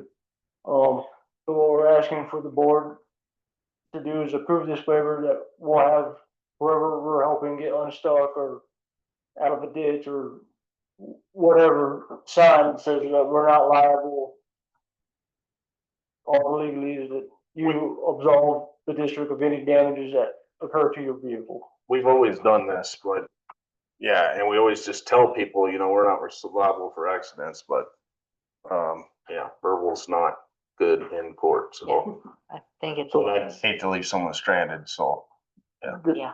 This is something to help us because, there are a delivery truck out of a person's driveway and we bent his lift gate. Cause he was wedged in there and the person living there, older gentleman, had to go to a doctor's appointment. So we jerked him out and we did some damage to the truck and we're like, yeah, we need to probably make this a little more Official. official. That's CYA, good liability. I think it's great. And also, I don't think we've been his lift gate. I think he did it when he pulled in there. Yeah, probably. Probably. Well, I would say on Why this can do it. would be the first line of defense would be they have to call a tow truck. This would be like last line of defense, like what you just said. Gentleman had to get out. And I see this waiver being used more in the winter time, and we got a car that in our way that we need to get out of the way for us to do plow operation. Yeah. And then what are you gonna do with those vehicles? No, they're usually still operable. They're just stuck in the road. They're there. Typically, They're stuck in snow. they're trying to get themselves out, and we're coming by. I need you out of the way. Let's get you out of the way. Oh, okay, I'm sorry. I was thinking abandoned vehicles that might be on the road or something. That would fall under this. We would call the county. Yeah. That would fall under the snow removal, where the county would come out and tow them. Okay, all right. I agree with it. I Yeah. spent 2 hours a couple of months ago trying to get a brand new Jaguar up Pine Street, the Hilltop Drive. And it was a nightmare, and like one little scratch damage, like it's on you guys. So I felt like I needed one back then. You guys definitely need one. I like it. Yeah, I'm fine with it. So we just need a, And Jim? 100% support this. So Okay. this is where I make a motion to An action item. put this. sorry, and I didn't get a list of motions put together. I was, So this does need a motion. this does need a motion Okay, for you guys this to. is Julie,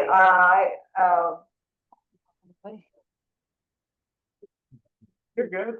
I'd like to motion that the assistance waiver of liability form be approved. This is where I'll second it. All those in favor? Aye. Aye. Aye. That is unanimous. Move on to the next one, community center, how to proceed with discussion.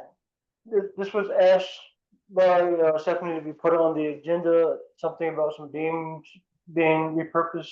Yeah, I'm just, I think we're kind of on the same page here, Michael. Like, it just seems like so hard to see this building go away. I understand there are lots of issues, but the beams they're big metal beams are kind of iconic for Forest Lakes. They're not really metal beams. It's a it's a wood beam that's got a what do you call it? Raft. Steel rafter. Yes, There's support rafter. A steel rafter. Okay. Yeah, I'm just thinking, I guess for me, and it's something maybe as a, that maybe we should be talking about, but like, it would be nice for us to repurpose the area, whether it's for, if we have to take the rec center down and we can't rehab it, to do something to make it in a space that people can use, a pavilion of some sort or something, and I didn't know those weren't actually beams. So, in our 10-year capital plan that we're building, Daryl went and got a proposal to actually kind of do a ski hill with a tow rope to pull you up there in like a pavilion type deal. So that's in the 10-year capital plan. To eventually put something there, but in the meantime, it's probably gonna be vacant for a minute. yeah, I get that. I was just thinking like of a pavilion and like, it's already got like infrastructure for restrooms and stuff. So could we have public restrooms there if somebody wanted to have a wedding or a family reunion or something, that we could do that there. I just want to put it out there for some thoughts and consideration. Maybe, the rec committee, we should be talking about this stuff, but, and opening it up to the residents to participate a little bit more too. I think a pavilion is the way to go myself. I think we'll get more use out of it. A ski hill would take people to manage it, insurance, a whole slew of things.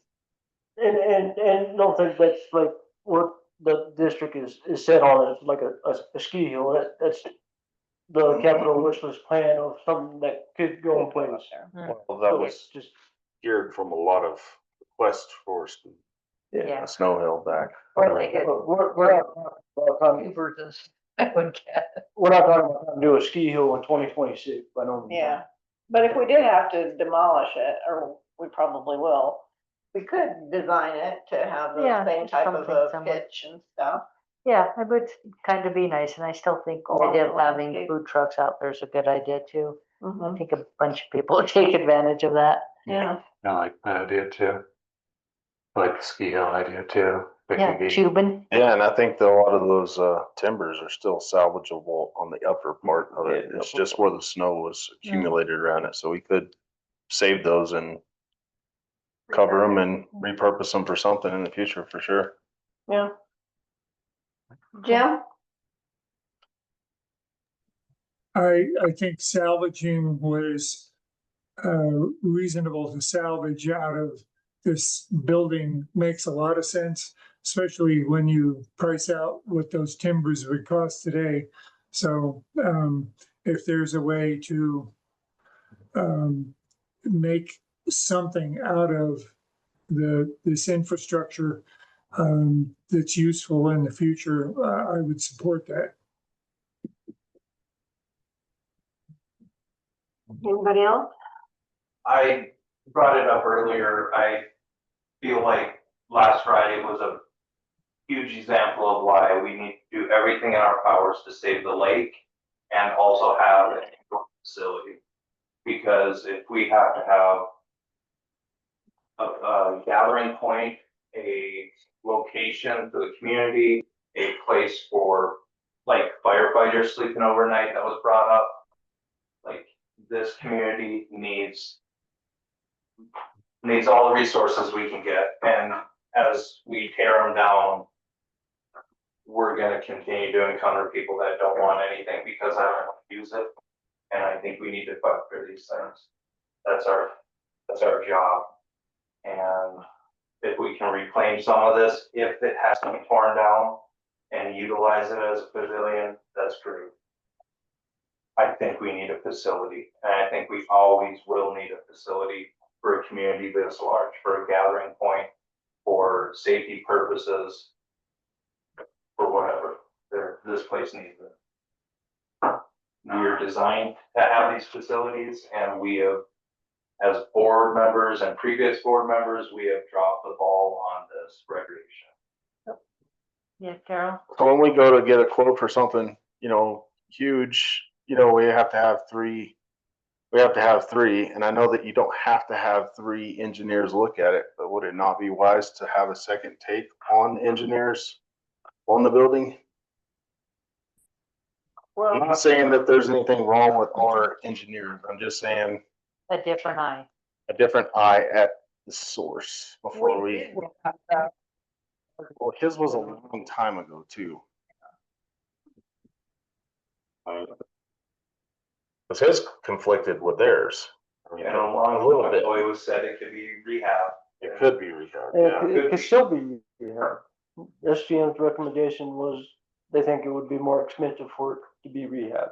Right. And demolishing and rebuilding? Or more expensive than what? More expensive than demolishing and rebuilding to rehab it. Yeah. And then Chris Webb, who's a contractor who was on the board, also said the same thing. Okay. As far as spending more money on another engineer to come do another assessment, I don't think it's necessary. Another 10,000 or 6 to 10,000, isn't it? It depends on The pricing. yeah. Okay. Any other board discussion on that? Community center? Nope. Corey, do we open this up now? For public? You can. Okay. Community center discussion. Anybody online want to make a comment? I think they all went to bed. Yeah, Okay, well, probably. we'll move on to wastewater treatment plant discussion. We already have that. We already did that, okay. Communication with board and transparency discussion. So are we moving on with demolition or are we waiting for quotes? Just discussion. Well, We that had was just- we okay. hashed out. We're gonna move forward with getting quotes for demolition, but it's gonna go through the formal bidding process. Oh, okay. Stephanie and I are chaining ourselves to the building. Yep, that's right. Just, you know. That was discussion in my manager's report. Okay, I was just confused. Sorry. We're placing spikes at midnight. Keep me in the loop. I'll be there. Sorry.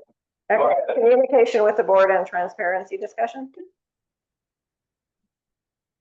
That was a request by Julie to Me. Yeah, I didn't really put anything on this, but I guess I could start off with my other question I had from earlier. Every time that I reach out for public input or get, the public's opinion for an agenda item, like this case, speed bumps. Does that need to go to the board? No, I don't think it so. never has. Or that's why I'm asking for the clarification, because what I'm getting out of the speed bumps is all being told that that survey should have went to the entire board before it went out to the public. That's what I'm getting. What I've heard is the people who are upset about it, I think was more rooted in, they want to just be told, hey, I'm sending out a survey. I don't think anyone's looking for permission, more just awareness. Yeah, Lynn and I reached out to Lynn.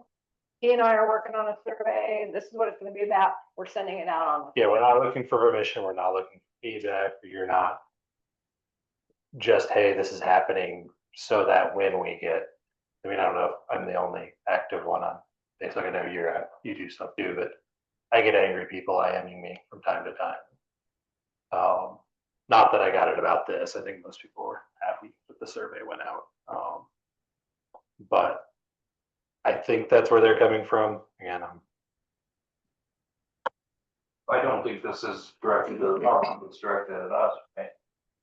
Yeah, no, this was, has to be put on the. I feel like you're walking right now, some of these issues, these topics. You don't know which ones to go ahead with and do on your own, and I feel like I didn't join the board to micromanage you. If you feel like the board needs to be notified about something coming out, then put it out, email, whatever. If you feel like this is under your direction, like I'm not trying to micromanage, that's just me. I guess I'm having a hard time understanding where micromanaging is coming in. well, are you just wanting awareness? Like I was trying to advocate. Okay, yeah. So, yeah, I kind of agree. I think awareness to those things is reasonable as long as that's kind of where we're not stepping into adjusting without being asked. And I'm a statistician, so if you asked me for help, we're talking. But yeah, I guess my question is, how are you expecting Corey to differentiate what you want to be made aware of and what, like, he may not think that you need to be aware of it because it's part of his job. So, I mean, is there a way to give Corey a more clear parameter for when and where you would like to be notified or made aware? I think that's, and I'm talking for you, I'm sorry. I just that's kind of what I'm saying is like. This is a board discussion. I'm not. Well, I'm just like, because I'm thinking you're not really sure when you should be, making awareness is necessary and when it's not, because you're hearing different things.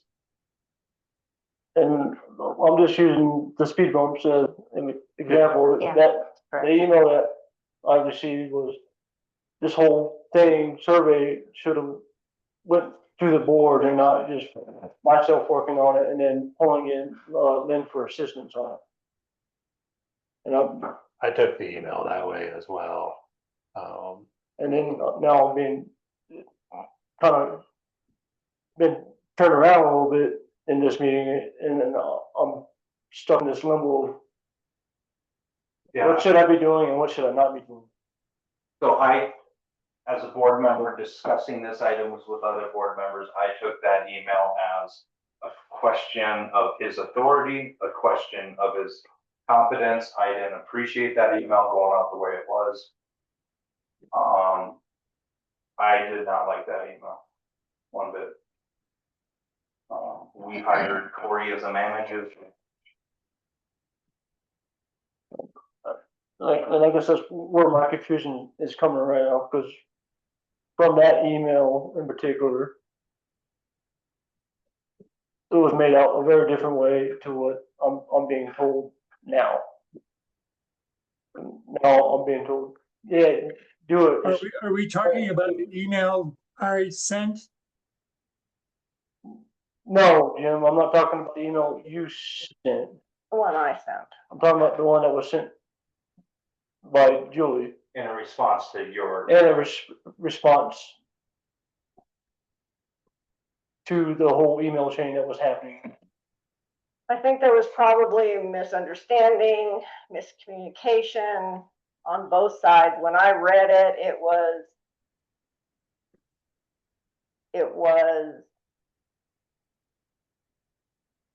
written to where Lynn was saying, I did this, I did this, I did this, I did this. So I was thinking. And I'm sorry, Yeah. Did most of it. Yeah.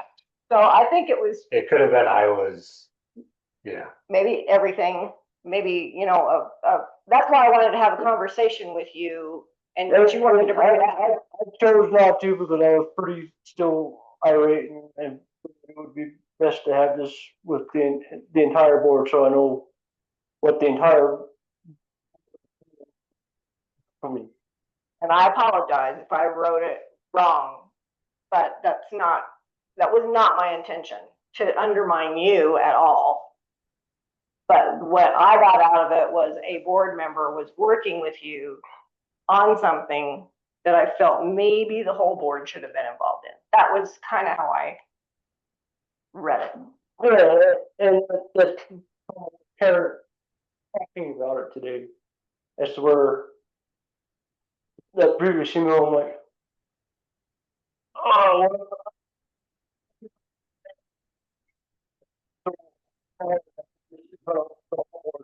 have an expectation of what is expected for me moving forward when it comes to community engagement and things of that nature. I'm not advocating, but I can see a middle ground is if it's gonna, I agree, you shouldn't need to reach out to us about adding things on to that you already do on us reviewing it. But if we're sending a survey out to everyone in the community, we're sending out 900, like it's gonna be, I don't think there's a clear line of when this board is, or not this, some people on this board, I guess, are wanting to just be notified of what's going on.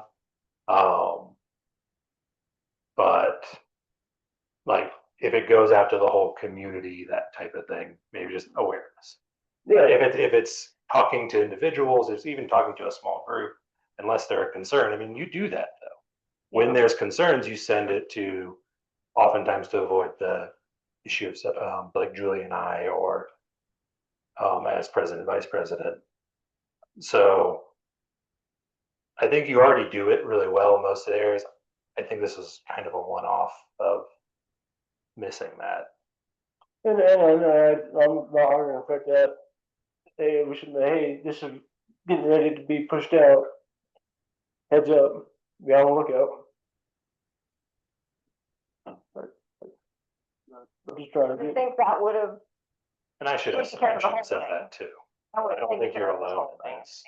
Yeah.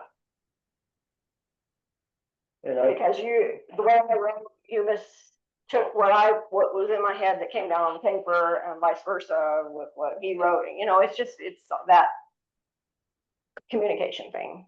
Yeah. So I agree with Lynn on what he's saying. This is more of a one-off. I don't think anybody's ever tried to micromanage you.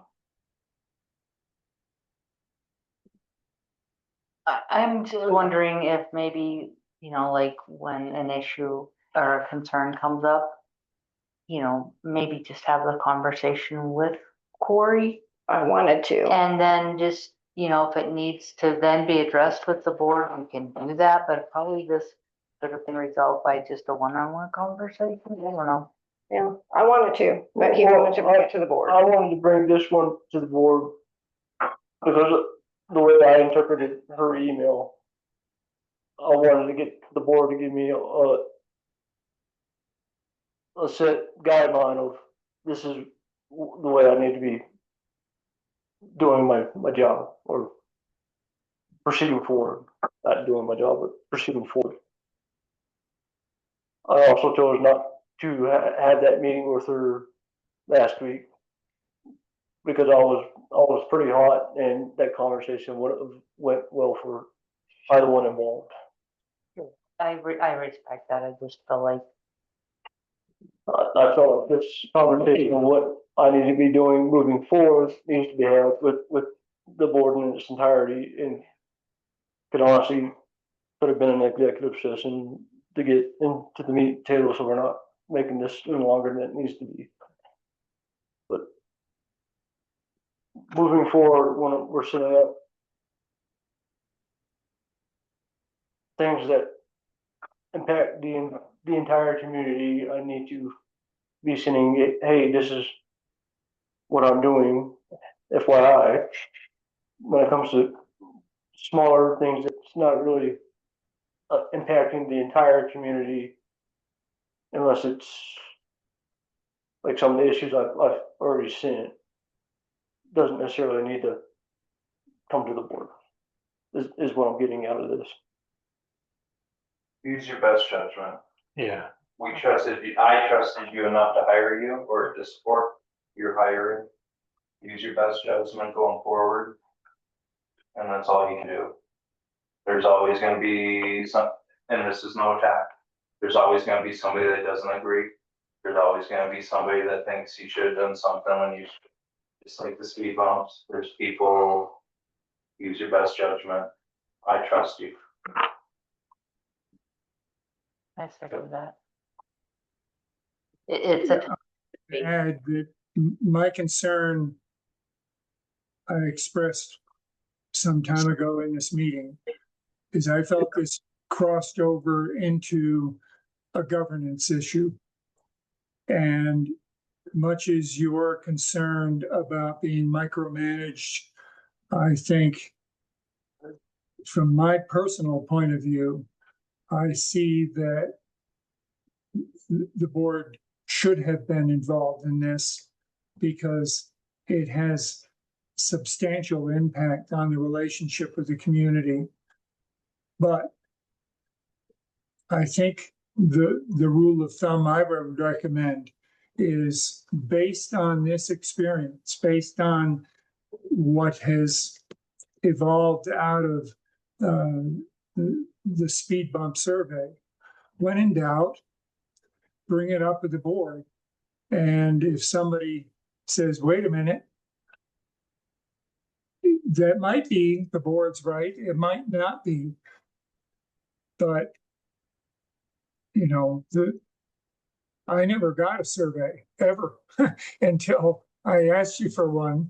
So I was one who was felt extraordinarily left out and uninformed and caught flat-footed by the action. So I think there's a middle ground in here of respecting your authority as a manager and asking you to respect the governing authority of the board when it comes to an issue that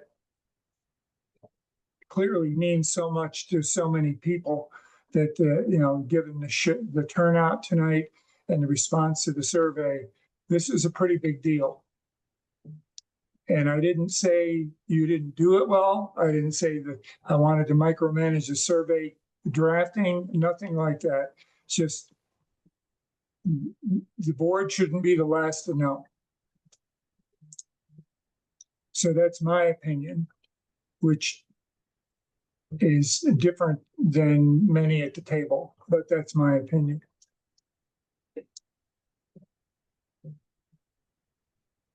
Thanks, Jim. Okay. Clear as mud. Clear as mud. And I think we've talked about it. I think it's going to be a judgment call throughout any of them. If there's issues, maybe it's raise it with you and then adapt to it in the future as best you can. But know that you're like, I don't want you to feel like you have to tell us everything, and that's not how it should be. And you haven't in the past, you've not been a requirement. Right. Sorry. that is my regret with helping with the survey, was not just sending a note out to the board members, hey, this is. Yeah, and I absolutely. And I could have done it too. That's where I'm. Agree with that. Yeah. Well, we put speed bumps on the agenda, we put them on the agenda, we put them on the agenda. This time we went and got information for the agenda. And then I felt like I was being attacked. I get. I didn't make the board aware, and I understand, hey, you know, we're sending out the survey for this item. I totally agree with that, and I should have sent that out. And then I got that particular email, and I was like, But as a board, we have approved and discussed utilizing SurveyMonkey more in the past. As a board, we have discussed utilizing the message service that the office utilizes. So we as a board, we have authorized this communication with the public. And as a board, we haven't changed from that stance of utilizing SurveyMonkey messaging services, notifications, and other means of communication. So again, I don't feel like, yeah. I support it. I have an idea of where I need to go and Julie and Jim or Julie, whoever, we can have some more conversation on this. To really hash out the details of when the board wants a heads up that I'm doing something outside of this meeting.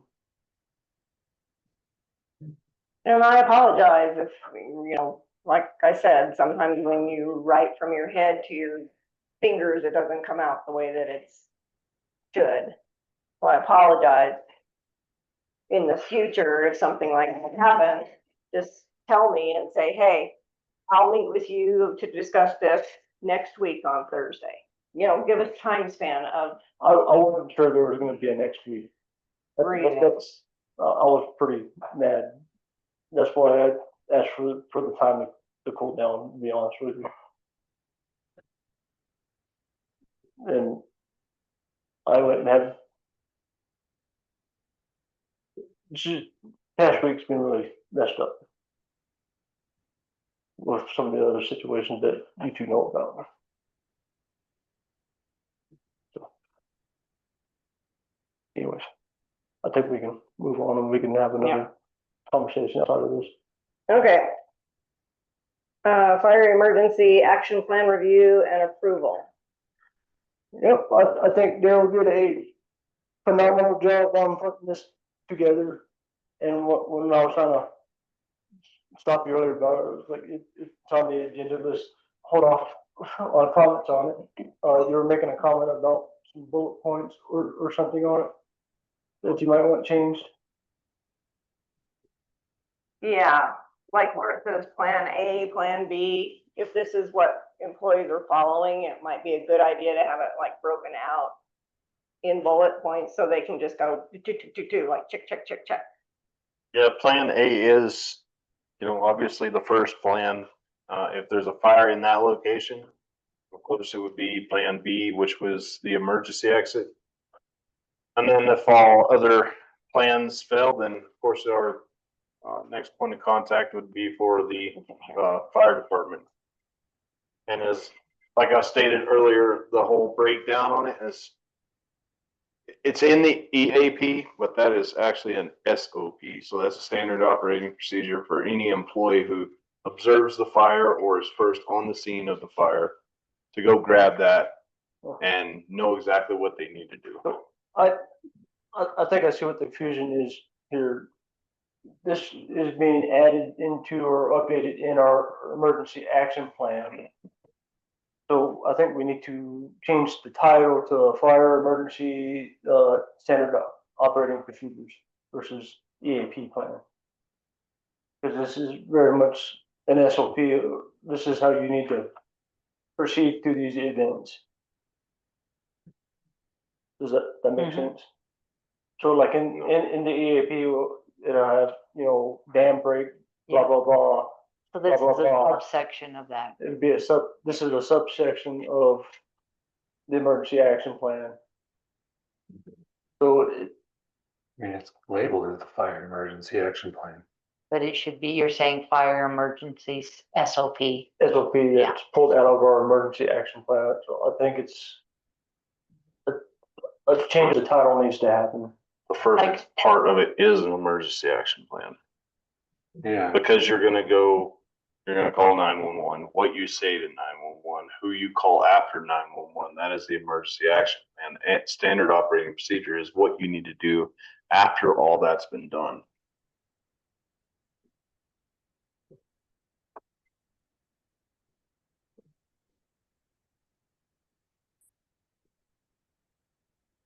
I mean, I can separate the two forms if that's, what you're saying, but I'm thinking in the heat of the moment in a fire or an emergency, people don't always think clearly. Sure. And so that's why I was just trying to say, so they can see them. This is step 1, 2, 3, 4, 5. Okay, so instead of in a paragraph. Okay. More shortened bullets. Versus Yeah. I get what you're saying. So change it from bullet points to numbers, because that is pretty much the proper order to go in right there. You have numbers, but more break the number down to simpler dots, I guess.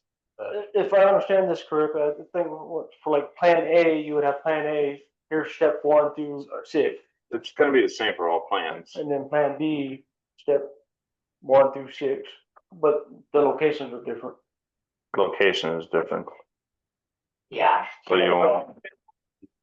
I know when an emergency is happening or something's going on and you're frustrated and flustered and you don't know what you're doing and you're trying to figure it out, and then you have to go read this long paragraph of what to do. That's the only thing I'm saying, is maybe if it's like a checklist for the employee. This is what I need to do first. This is what I need to do second. You got it that way. I'm just trying to say, I think it would be better if it was more like a checklist. Visually, that you guys can do it however you want.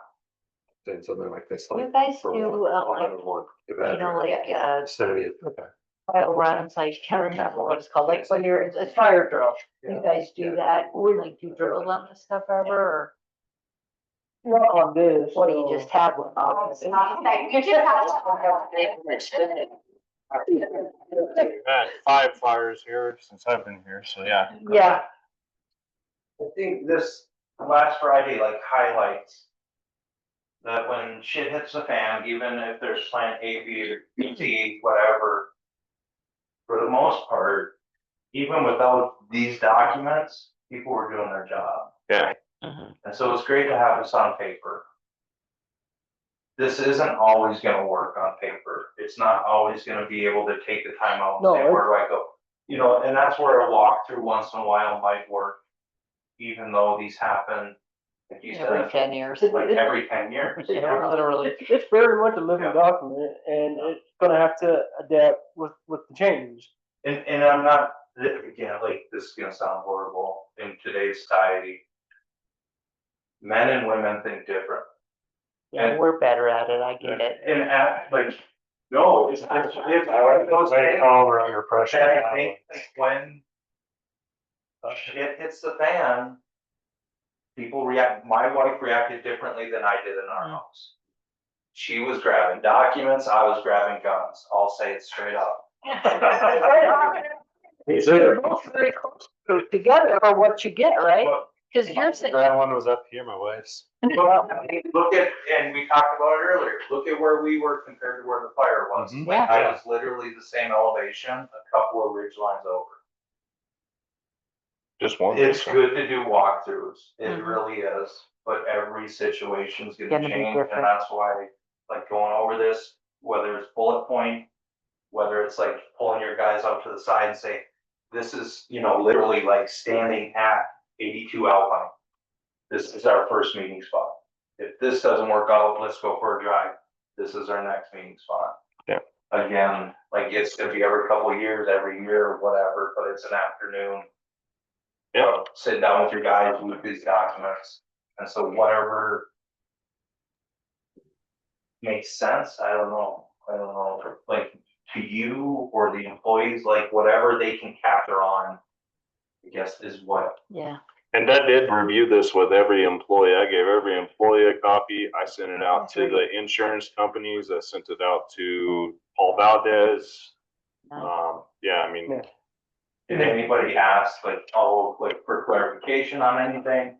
Never on clarification, just order or making it make more sense, or sorry, in district fires were in district fires versus out of district fires, which is pretty much the same staff, but there was a couple of differences. I think you'll see in there. There was just a few differences, but not much. I mean, that's pretty much the standing, with the exception of now speed bumps that needs to be done before, that would be put in place before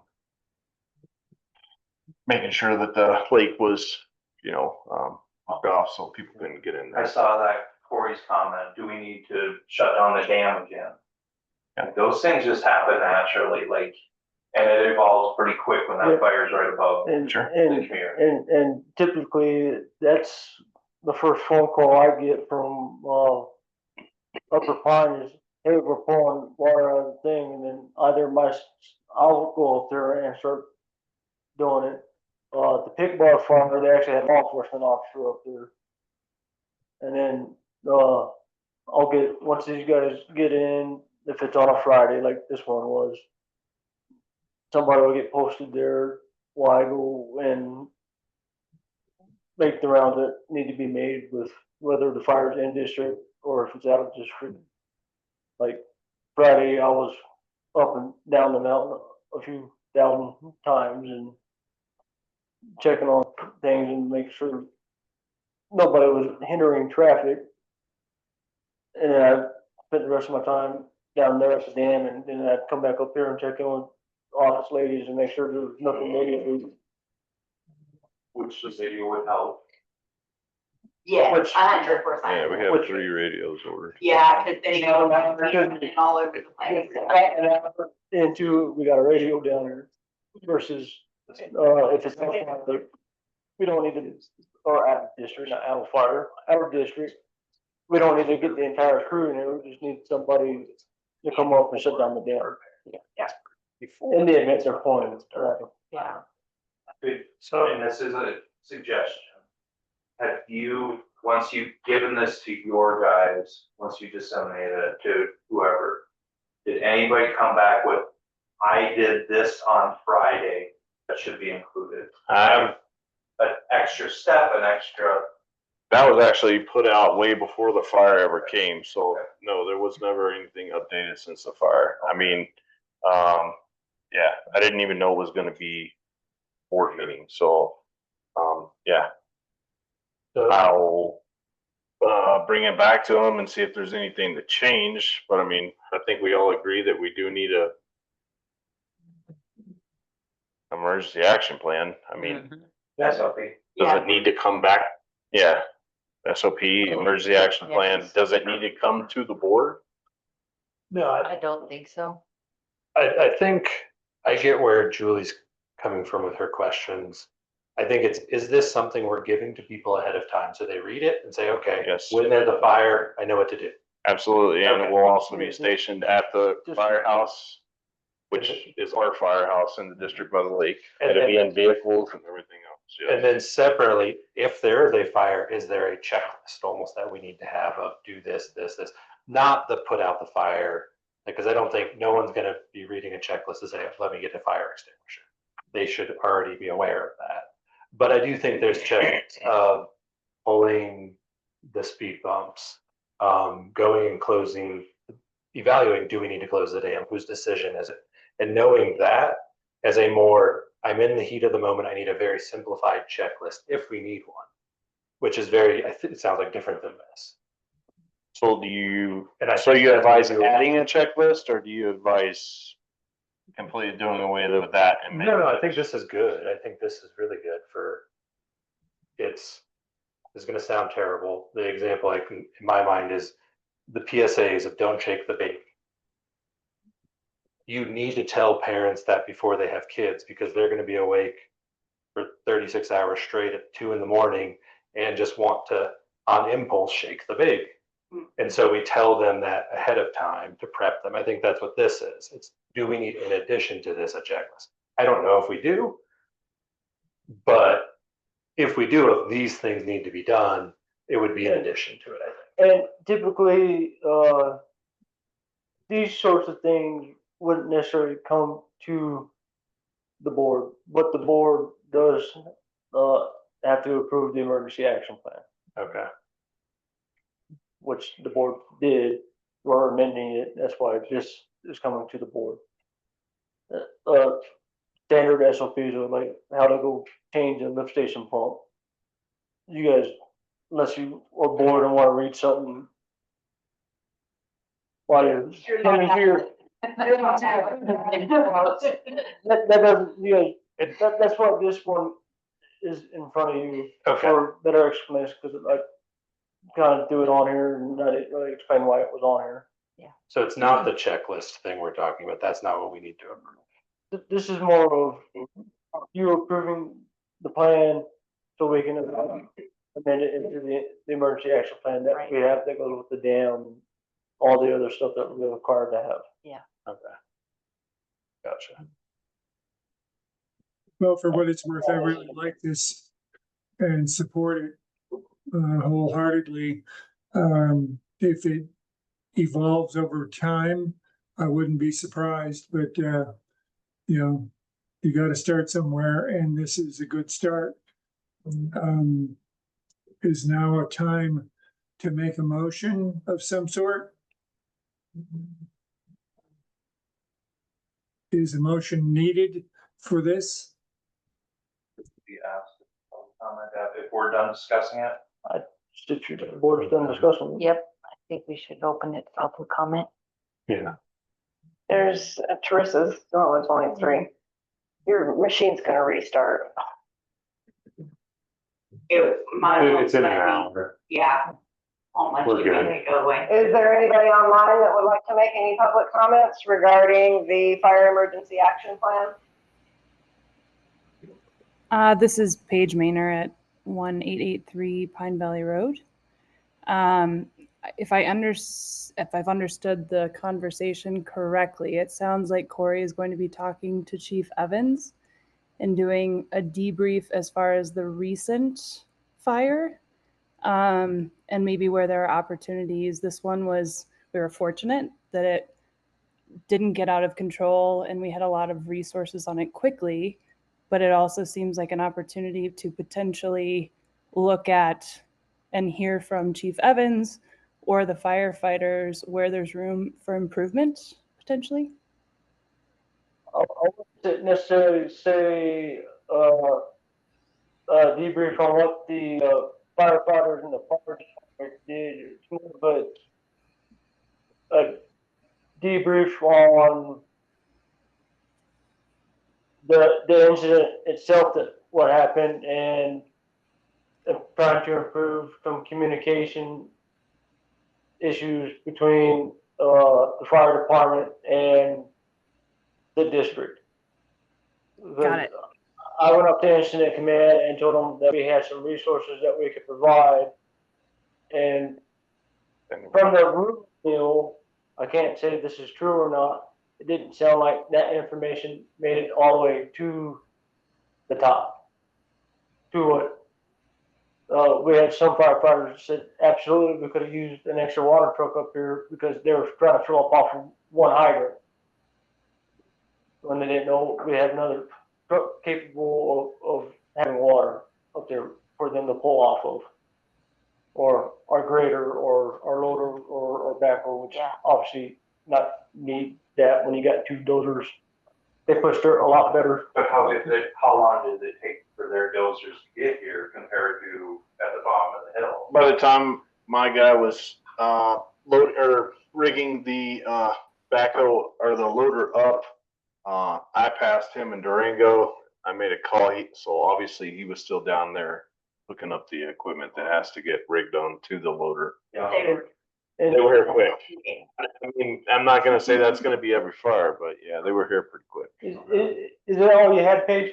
Yeah, no, I feel the response was incredible. I just think whenever, you know, there's an emergency of this sort, then it's an opportunity to look at and talk to the people, frontline people as well, of where the vulnerabilities are. And it sounds like we're sort of doing that in terms of the emergency response plan and the SOPs, but just, you know, given the recent events, is there opportunity to really look at, okay, again, where are the vulnerabilities? Well, more than willing to have feedback from the fire department. I mean, that's typically, I mean, that's the reason why I sent it to them in the first place, is because I actually was seeking their information on that. I just, like I said, from what I got gathered, from what I got back from the firefighters, it was, acceptable document from what they seen, I guess. I have a question, comment. I'm sure the SOP is fine, but does it have a different stipulation, whether it's during working hours or after working hours, evening? If this had happened on a Sunday morning, would that SOP make sense? You know, I think it does, because and while we use that Friday as an example, the only people that were on Forest Lakes working was myself, the administration staff, and the water department. None of the road crew, well, Friday, right, because they're doing 410s. So, and they showed up, and my honest opinion, didn't skip a beat on getting anything done that needed to be done. Thankfully, a couple other crews that live in district, so their response time was pretty quick versus the ones that don't live in district. I was here in 15 minutes.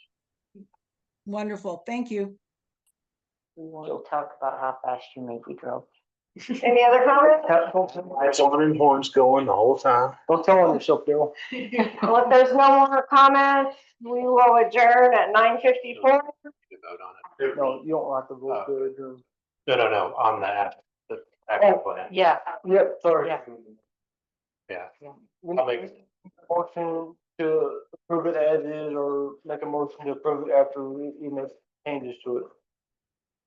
This is when I'll make a motion to approve as is the fire emergency action plan review and approval. This is Stephanie. I'll second the motion to approve the fire action plan as is. All those in favor? Aye. Aye. Right. Okay, we will adjourn, and it is going to be 9:55. Great. Good, I am hungry and tired.